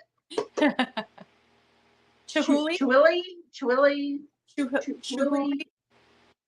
But anyhow, you know what I'm talking about. Yep, I think it's Chihuly, but Chihuly, something like that. We went through his exhibit. It's beautiful. There's not many. There's a few pictures. There's not many, but it's more of a resource guide. But it tells you how it's made, when it's made,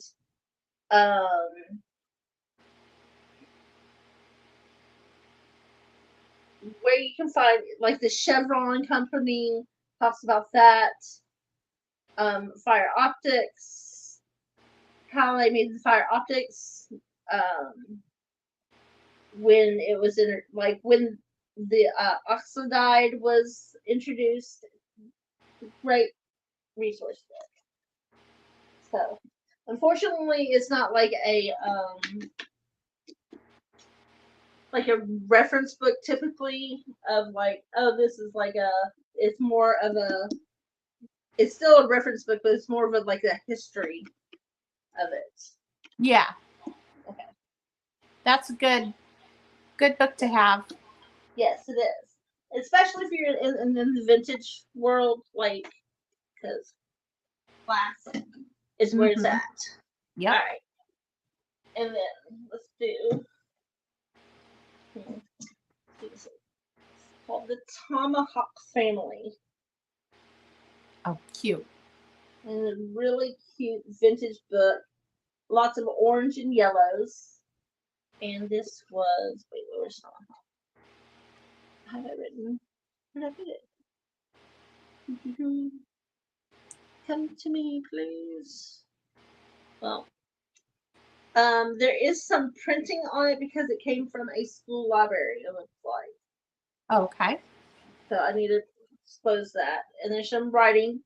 Right here it says grade 3 and 4, so it definitely came from a library. What's your start on that, Mama T? It's a discard. It is.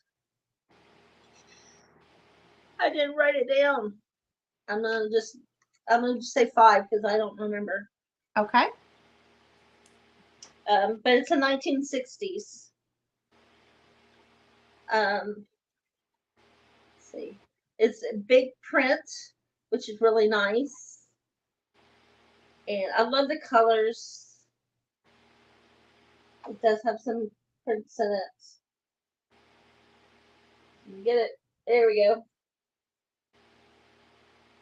Okay. I love that. Keep right there, Chara. Don't move. Remember this spot. Muscle memory. Help me, please.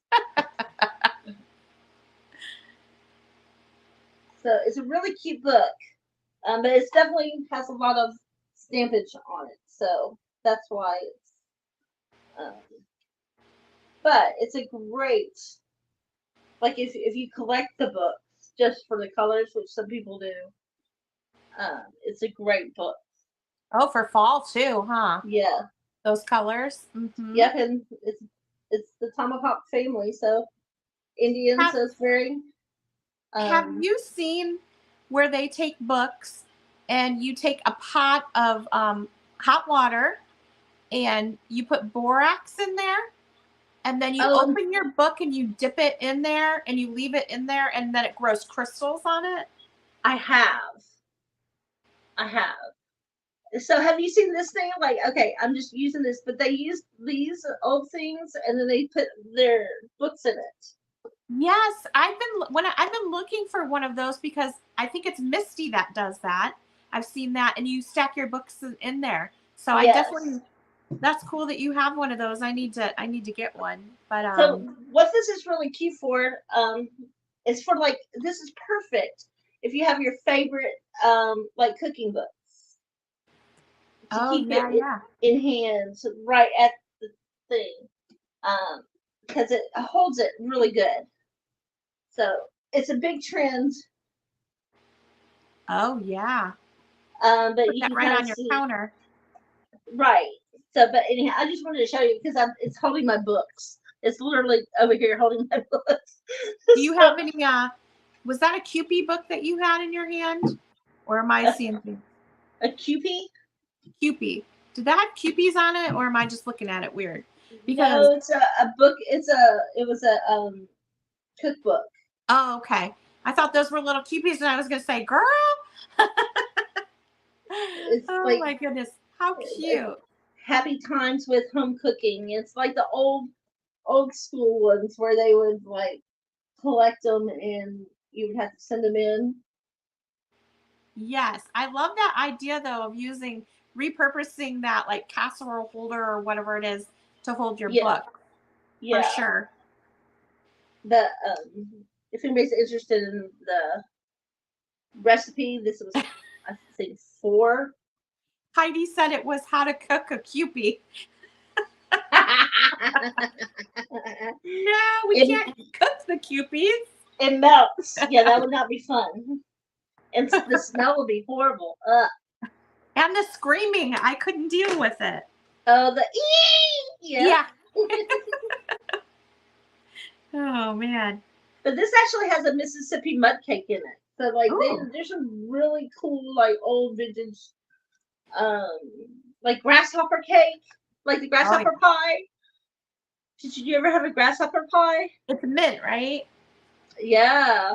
Like Yeah. pecan pound cake, like vanilla wafer cake. Like it has like a cornbread. Oh girl. So now I'm hungry. But yeah, this was just 4, but it's really cute. It's cute. Oh, It I is don't. super cute. Some people collect the cookbooks. Trina said, "Now I need to cook something." Yeah, yeah. I should do like just a YouTube channel of cooking old recipes from cookbooks. That'd be Yes. fun. I think Katie from Vintage and Vinyl, she does the old Jello recipes, and sometimes they're Oh, so gross. I saw that once, and I was like, oh Uh, nope, nope, could nope. not. Like mayonnaise and vegetables and meat bits in there. No, I can't. Yeah, that's like the jellied hot dog cake. I saw that, but it was like, yeah. Oh no. There's a hummingbird cake. I've never even heard it, so that sounds nice.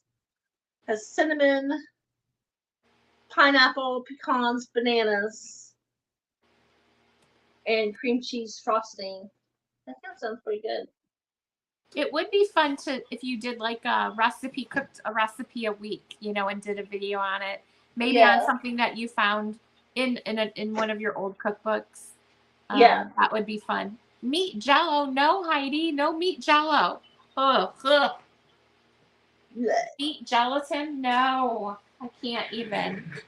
So gross. No bueno. No, bueno, no. It's your turn, sweetie. Well, you didn't make the sound effect. Huh? You didn't make the sound effect. Oh, sorry. Was it a sale? I We missed need a the little sale. bell or something. Who was this? Was there a sale? I don't even know. We need to do like a little bell when we switch it. I don't know how people do the screen where they can still see you, but mine is bigger, and then it switches and makes you bigger, but you can still see me. I don't know how they do that screen. I don't see that as an option. Cucumber Jello, no. Ew. Cucumber Jello. Ugh. Yeah, Heidi said she would love that, a vintage recipe a week. Yeah. So, Mama T, you better get busy on your YouTube channel. Yeah. I do a lot of homesteading anyhow, so that would be fun. Oh, cool. So you can stuff and Oh, I'm cook all a over the lot. place. Yeah, I can. I'm not much of a Craft. cook. I'm more of a reheater. All right. Up next, we have a $3 start here. This is a Little Red Riding Hood book. It is, I couldn't find a year on this one. It looks Probably like 40s. 70s. You think? It looks old. Yeah, I don't know. And, it has a little bit of a condition issue. But overall, pretty good. I guess there's nothing really wrong with it. It's just well loved. But let me show you what's special. You're a reheater too? Yeah. I mean, I will cook some things. I love going on TikTok and finding recipes on there, and I bookmark them, and then some of them I'll try. But you can see how this is a pop-up book.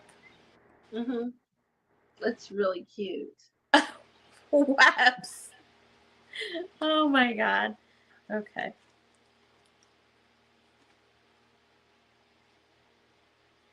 Can you see how it's 3D?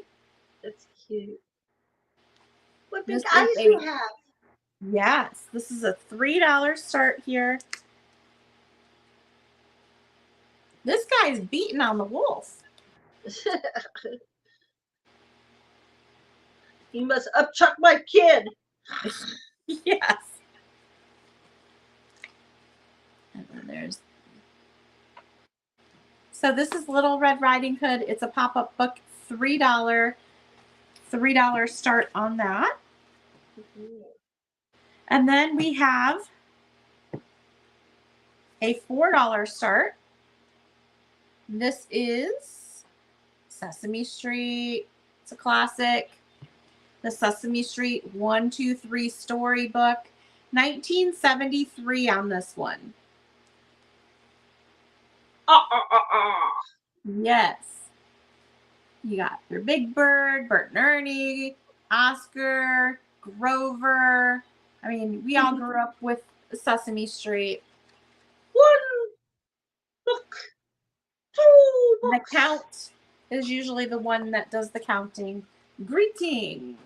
How cute would he be to put out for Halloween? You open it up to him, right? The little vampire. He's a vampire. Bert's Bath is number 1. Holiday is Number 2, Sherlock Hemlock. And so it goes through all number 3, number 4. So anyway, you get the idea. It counts throughout the book. This is a classic counting book. The Sesame Street 1, 2, 3, and this is a $4 start. The next one is Baby Farm Animals, and this one is a $7 start. This one is so cute. You are gonna die. You ready? Baby Farm Animals. 1959 on this one. It's in beautiful condition for its age. No, I did not. Heidi said there are 4 colors of Big Bird. I didn't know that. I did not know that. No. Look at the kitten. I just knew him as yellow. Yeah, maybe it's different shades of yellow. Huh. I can't see like a purple Big Bird. I've only seen yellow ones. Look at the guinea pigs. Red up. That rabbit has red eyes. She said her Big Bird is blue. Oh. I did not know that. Ours are just yellow. Yeah. So this is 1959 Baby Farm Animals. It's in beautiful condition. $7. All right, I think that was my 3. That was my 3. We have different colors in different countries. Oh, that makes sense. Yeah. I wonder where the blue came from. I wonder if that's... Well, she's in, her name is the Belgian hippie Heidi. So. Interesting. Okay. It's a big book. Here's another like art book. North American Wildlife. Big. But like, if you were to have the Airbnb in the Smokies, like, or up here in Tennessee, this will be the place to do it. It has really cute, like there's a cute possum, the bats. It has all the wildlife that you can think of. It's a heavy book. There's cute foxes. Nope, to the left. Everything goes to the left. Oh, there's like a good one for deer. And this one is 15. Okay, I'll type that in for you. It's heavy. So even though it's medium mail, it might be a little bit more just because it's a heavy book. It won't be much more, but just wanted to disclose that. But it's in great condition. That's huge. Yeah. That big. Love it. Yeah. That's a great reference book for art as well, because when I felt my little creatures and stuff, you always want a reference picture, and that looks like it has a bunch of them, so that would be great for an artist. It does, as well. and they're big pictures too. They're not small pictures; they're big. Yes. Okay, so we're gonna go a little bit more modern because I'm gonna roll that way. So this one is yeah. This was done in 2009. It's the Mammoth Book of Merlin,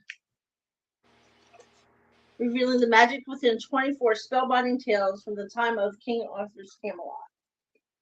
It's $5. What's your start on that? 5. Okay, gotcha. And like, if you're like a Harry Potter fan and like that kind of stuff, you'll love this book. It's a really good book. And it has like different stories within it. So it's not just one book. It's like a book of many, many stories. No pictures that I can see flipping through it. But it's a 2009. So it's like, so it's still pretty new. I love fantasy and like Harry Potter and like that kind of stuff. So that's probably right up my alley. Yeah. And I'm trying to do this in kind of like in theme. So here's a J.R.R. Tolkien, The Two Towers. So this is 5 as well. Okay. Excellent condition. There's a little bit of writing in it because I made sure to make a note of it. But it is in pencil, so it can be thick. But there's a little bit of pen over here. As soon as I say that, I see a pen right here. So there, it's a little bit marked up, and it's still very readable. Just a little bit of yellowing on the pages, just a tad. Just want to show it because I want to be transparent. Just from the age of the book, huh? Yeah. It is 1, 2, 3. 1, 2, 3, 4, 5, 6. So it's a book of 9. So there's 9 in this series, in case you didn't know. I did not know that. And it is. Oh. Well, that surprised me. 1954. How is that possible? Huh. That's interesting. Does it have a scan bar on it? It does. So yeah, it can't be 1954. The original maybe came out in 54. And it's a reprint of it, maybe? Maybe. Is there a date back by the scan bar on the very back?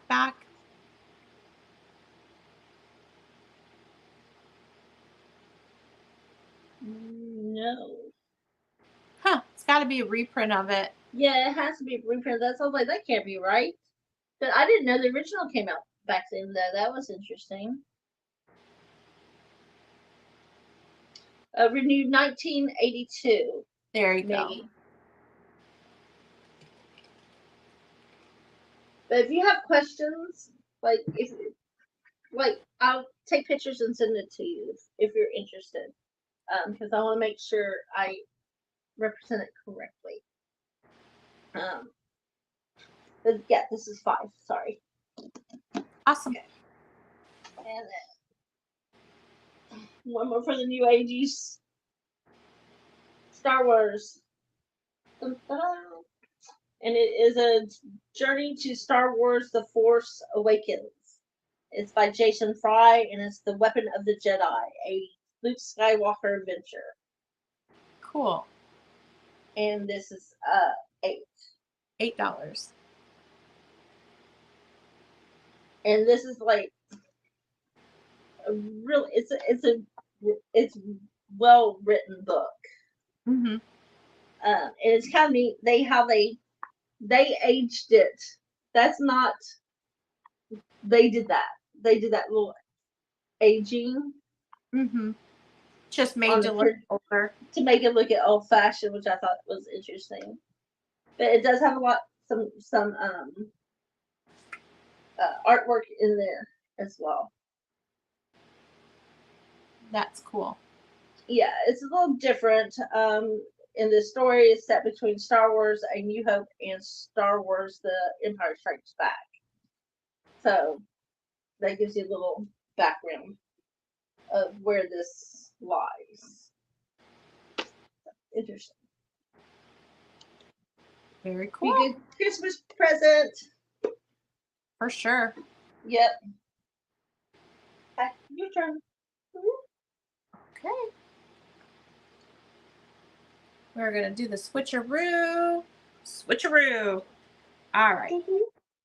So this round, I have a Grand Opera at Home book here from 1915. Oh, that needs to come to Nashville. Oh. Now the cover is a little loose on this because it is quite old. So I'm going to be careful, but it is a music book. I Dreamt, I Dwelt. This is from 1915. This is a $4 start on this.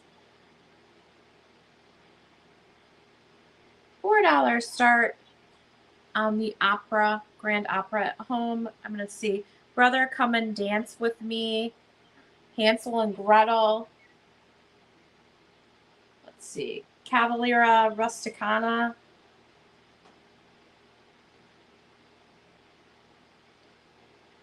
So there are some really cool, and these are operas.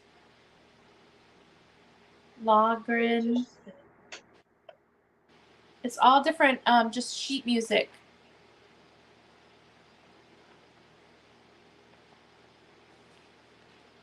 As you can see, the cover is a little loose there. See how it's kind of separating? But this is a great display piece. They have put a sticker, a really old sticker on there. I didn't remove it. You can take it off with undo if you don't want it on there. I left it. This is $4 and it is from 1915. It's the Whole World Series number 3.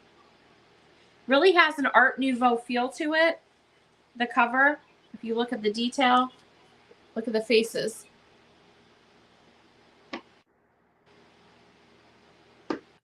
I love the cover on it. That's why I picked it up. I thought it was really neat.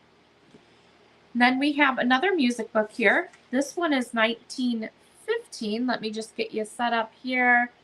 This is a $7 start. 1915 Progressive Music Series Book 1, the Catholic edition. Ew, I love that laurel on it. Yeah. I think that's pencil. So you could probably erase that. This is book 1. It's a book of music. However, I did see a really pretty illustration in here. I think this was the book I saw it in. The Song Sparrow.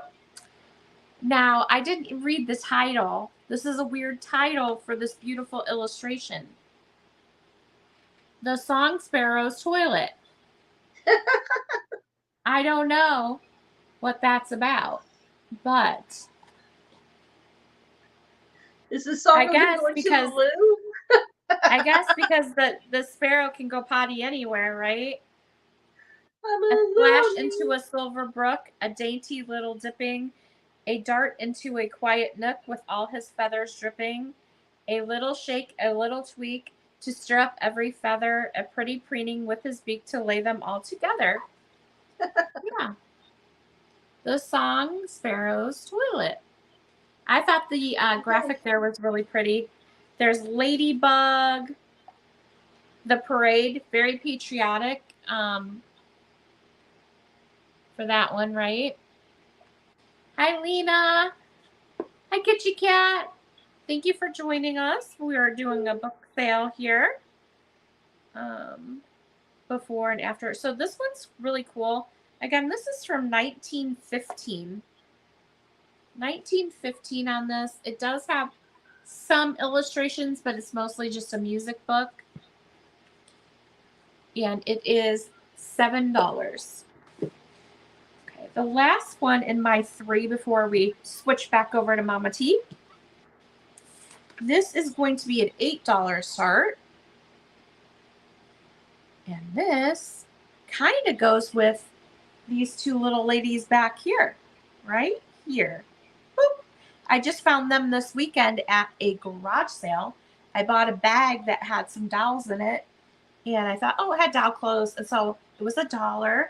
And inside the bag was 2 Shirley Temple dolls, Oh, wow. a blue one and a red one. So I thought they were super cute, so I just kind of set them back here. But the book I have is a Shirley Temple book, and it's the Shirley Temple Treasury. This is from 1959. It would have had a dust cover on it at one time. This one does not. It's in beautiful condition. You can see at one time, I think that somebody wrote their name there and somebody just put a sticker over it to cover it up. But this was a children's book that Shirley Temple did at the time. So it was a treasury that she had her name on, basically.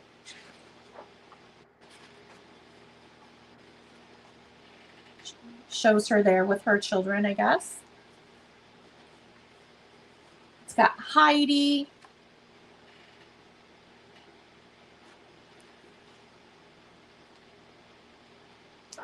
And it does have pictures of, the different movies that she was in, but it's also a treasury of children's stories. So let me get you to one of the next ones, Rebecca of Sunnybrook Farm. Oh, that's a cute picture. I think it's super cute. And then it goes through the story. So it is an actual storybook.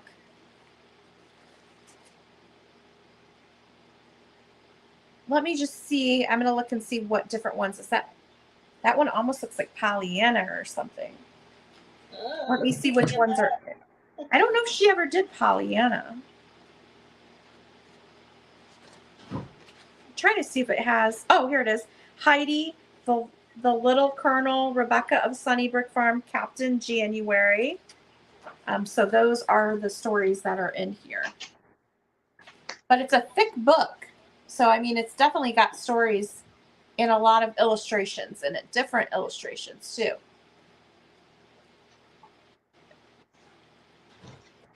So, very cool. If you're a Shirley Temple fan, this was her treasury from 1959. All right, so those were my 3. I am going to get it switched back over to Mama T so she can go over her 3. Okay. It is a book, but I would consider this more ephemera than book. Just FYI. It's an Art Life book from 2023. And it tells you where all the galleries, museum, fine arts, and collectibles are in Arizona during that time. And it has pictures of art, where you can find it, what museum they're at. So if you're going to Arizona, this would be a good little resource. It has studios, and there's to the left some really good. It's packed with some really good information. It talks about the dean of Arizona Art, who is Hal Impey. So it has some good history in there as well. And here, it has Robert Cook. He's a good famous photographer as well, and painter, I should say. But it's a great it's more of a resource book, but I liked it because it has some beautiful artwork in it. Look at that sunset. That sunset is just stunning. And this was just 4. Okay. And that was Art Life, right? Yeah, Art Life. Very cool. It's something different. I was unsure when I picked it up because I was yeah, but it had so much good art. I'm a sucker for the art. So. Yeah. You're like the art books, like I am with the children's books. Yes, I am. Okay, this is kind of funny. The next few ones I'm gonna show are kind of old school, and I love just the covers of them and some of the names of it. I Am the Cheese. It made me giggle. It was an outstanding book of the year from New York Times back in 1977, and it's a psychological suspense. Um, but I Am the Cheese. I thought, like, I giggled at the like. It was the title that got me. It was the title that got me. Heidi said, I am the holes in the cheese. And we're kind of on a suspense, and it says on the I Am Cheese, it says a bike ride through a twilight zone. So that kind of gives you an idea of where the inspiration came from, which is interesting. Cool. And what's your start on that one? That was the 5. That one's 5. Okay. Yeah. Or was it 4? I can't remember. I'll take 4 since I said 4. Okay. The next one is called An East Wind Coming, and it's an immortal Sherlock Holmes, a deathless Jack the Ripper, in a fantasy duel through the corridors of time. But it was just like, I love like the old book cover. Those are becoming really collectible. A lot of the mystery books and the scary books. That's why I got it, because my favorite type of book is suspense and mystery. Yes. But with this Sherlock Holmes, and it's like it's like old yellow paper. Yeah. Due to the age, and it is. What's your price on the Eastwind one? It's $19.79. 5. Okay. I'll get that posted.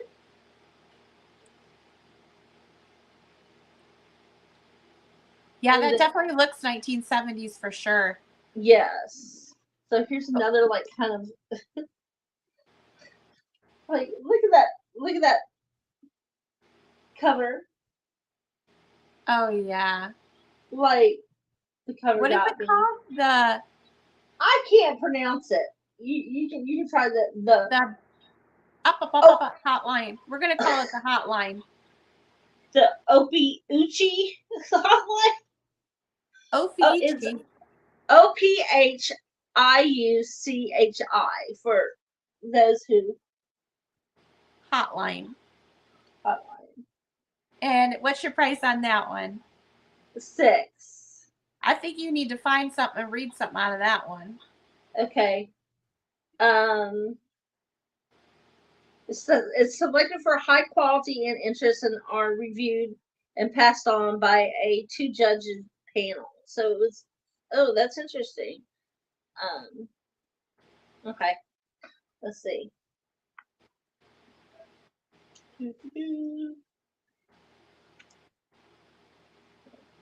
It's by John Varley. Yeah, Varley. I don't know how to say it. It's something the hotline. The Uffizi hotline, maybe? Okay. The room was small, never meant to hold 3 people. Luckily, no one had to sit down in free fall. Not even Lilo, who was so weak she could not have lifted her arms in the gravity field. She floated, warming her hands around a tube of broth. She took tiny sips from the nipple, having found of what disaster she faced if she tried to drink it faster. I think you lost me again, she said tiredly. More than anything, she wanted to go back to sleep. Her head was throbbing and the voices sounded fuzzy. What years did you say? Kathy sighed, which irked Lilo and made it harder than ever for her to believe what he had told her. This story was incredibly enough without having to believe that her dead clone had loved this man. Well, okay then. So about her dead clone. Very sci-fi y, I would think. Yes. But I just like the cover. Look at the cover. Like who cannot say It's like I can't Charlie's say Angels, kind of. huh? It reminds me of Charlie's Angels. Oh, it does. With the like Yeah. right to left to left. Yep. Interesting. I Oh, and think this you is should be you need to go like live and pick a book and just read it. Do a live story time.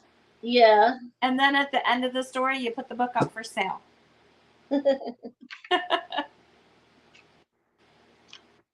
All right. Was that 3? I have one more real quick. Okay. And then I can it's called Ludwig's Felt the Melmans. Now Lay Me Down to Sleep, and then it's a novel. And it's it was his first novel. That was based in South American, and it's about a cook,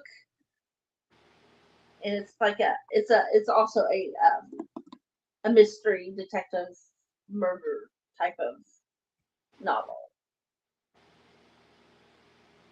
But that was and what's really cool, it has one of these I belong to, yeah. And I know some people collect them just for those. I have a friend that does that, and I was like, that's fascinating.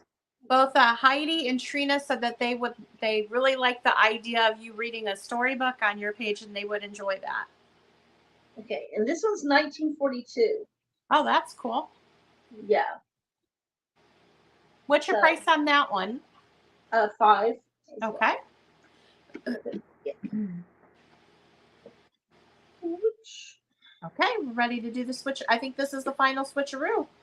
Okay. All right. Bop. So for my last 3 books here, and I still have tons of books, so if you saw one you were interested in, just message me. My email is right here, sweetadeline@aol.com. Adeline is actually my last name. I don't know if many people know that. But yeah, my last name is Sweet Adeline. There's 3 E's in sweet though, so be sure to add that 3rd E in there so I get your email. Okay. My first book is a $3 start. This is a tiny book here. Rand McNally, The Pet Parade. Oh, this is from 1969. It's a junior elf book. Does have someone wrote a little year in there and their name. I'm extra sweet. Yes. Add that 3rd E in there. Sweet. Like that. Sweet. That's how you say it. Sweet. So this goes through different little pets, right, that children have. There's some little frog pictures in here, super duper cute. Dogs and cats and chickens. Very cute little book, The Pet Parade. It's a counting book, and it's $3 from 1969. Nice. The next one is The Language of Flowers. And this is a $4 start. This one's very sweet, actually. I don't think I was able to locate a year on this. It's printed in Hong Kong. I'm guessing it's probably from the 80s. Usually I think Hong Kong stuff. It still has its dust cover. It's quite a neat little book here. So this is what it looks like. It's by Kate Greenaway. And it's got the little fairies there on the front with the flowers. This is the back. That's the dust cover. If you take the dust cover off, this is what you have. Okay. And let's take a look. Sweet Lori Ann, there you go. All right, so it goes through different flowers in the book. Okay. And it has some cute little illustrations in there. Different flowers, prickly pear, primrose, red, unpatronized merit. So it gives like the name of the flower and then like a meaning, I guess. Oh, that's nice. Yeah. So it That'd be depends cute on. for like naming children. Like a lot of people want to know what like the name for his kids are. Yeah. Like that'd be cute for that too. Like honey flower means love, sweet, and secret. Hop is injustice. Horse chestnut means luxury. Iceland moss is health. So it gives you all the different flowers and plants. Well, I guess it would be flowers. And like the meanings attached to them. It's a cute little book in wonderful condition. $4, The Language of Flowers. Yep, that's what this is. Definitely has a Victorian feel to it for sure. And that little book is $4. Now the last book I'm going to show you today, because we are just at 6 o'clock now, is a $7 start. Okay, and this is Raggedy Ann and Andy. Now this one has some condition issues. Okay, but I wanted to save it. I think it would be kind of a cool thing if you were to frame some of the stuff or just kept it as is. You can see the cover, right, is loose. But look how vibrant these illustrations are in here. This is from 1944.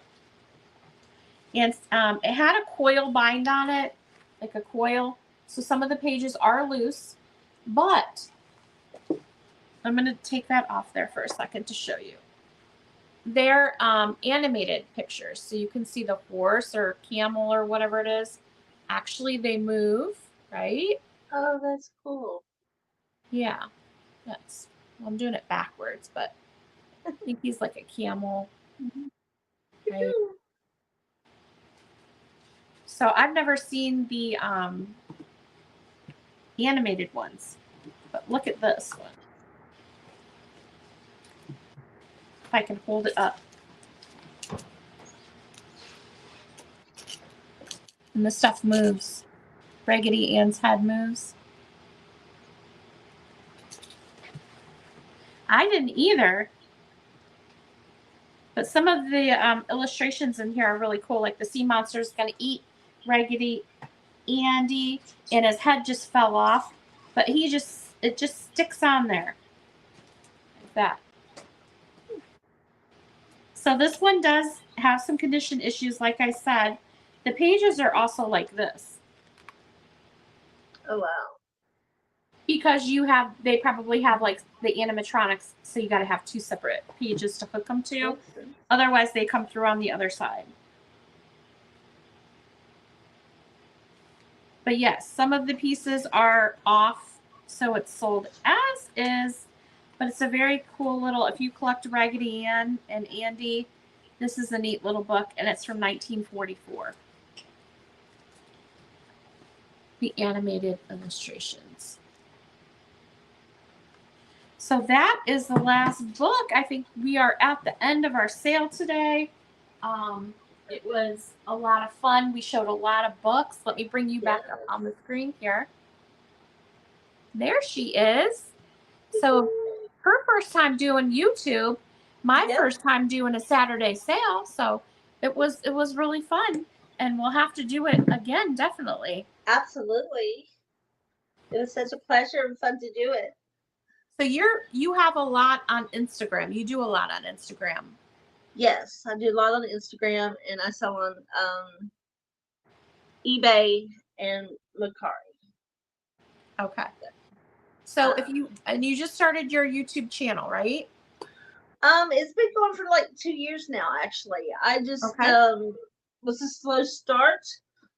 I had to get over my fear of talking in public. That took quite a bit for me to get out there and do my first live and Mm-hmm.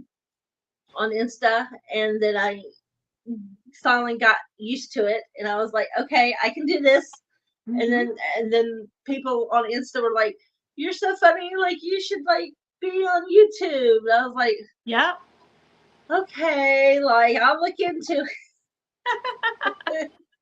So I was like really happy when you contacted me because I was like, oh good, like I can like practice on Insta, and then you're just Mm-hmm. like, no, it's on YouTube. I was like, oh, I was like, well, I've already committed. Like that's what I needed, though. I needed that extra push. Yeah, for sure. Sometimes you need that. So it was. Thank you for that. Yes, Thank you. anytime. So maybe you'll see us selling books or something else in the future. So be sure to follow her on, the Absolutely. social platforms, Instagram, YouTube. Trina said, Mama T, what is the name of the book I bought, please? And when will you invoice? Okay. It I think it was. was Stephen King. Yep. From a Buick 8, a novel. So if you want to take a screenshot, and I will probably invoicing Monday. So, because I have other things I need to go out, so it'll probably just everything will be good because it's a media mail, so it's Yeah. easy peasy.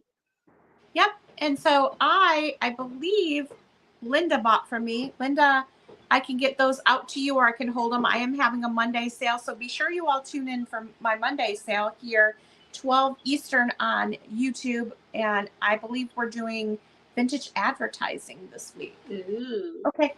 Hey, if you want to pick the pizza up while you're out, why don't you do that? See what where she wants it from. Okay.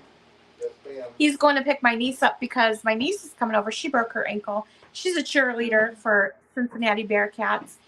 Had to have surgery on her ankle, so she's back here. My sister's out of town, so we are checking in with her, making sure she's okay. But he's going to get her, bring her here. We're going to do crafts and have pizza and watch scary movies, and then get up early and go to the Apple Butter Festival. So That's gonna be very so much excited. fun. Yeah. But you all make sure that you follow her. She's going to get her invoices out Monday. I am Yep. going to get mine out next week, depending on, what Linda wants me to do. But yeah, tune in. Make sure you follow everyone. It was a great fun. And we Yes. have to do this again. Yes. Keep on snapping. Thank you guys. All right, everyone. Have a great day. All right. Thank you. Wish her good healing. Yes, sending good healing. Oh yes, please. Yeah. Have a good one.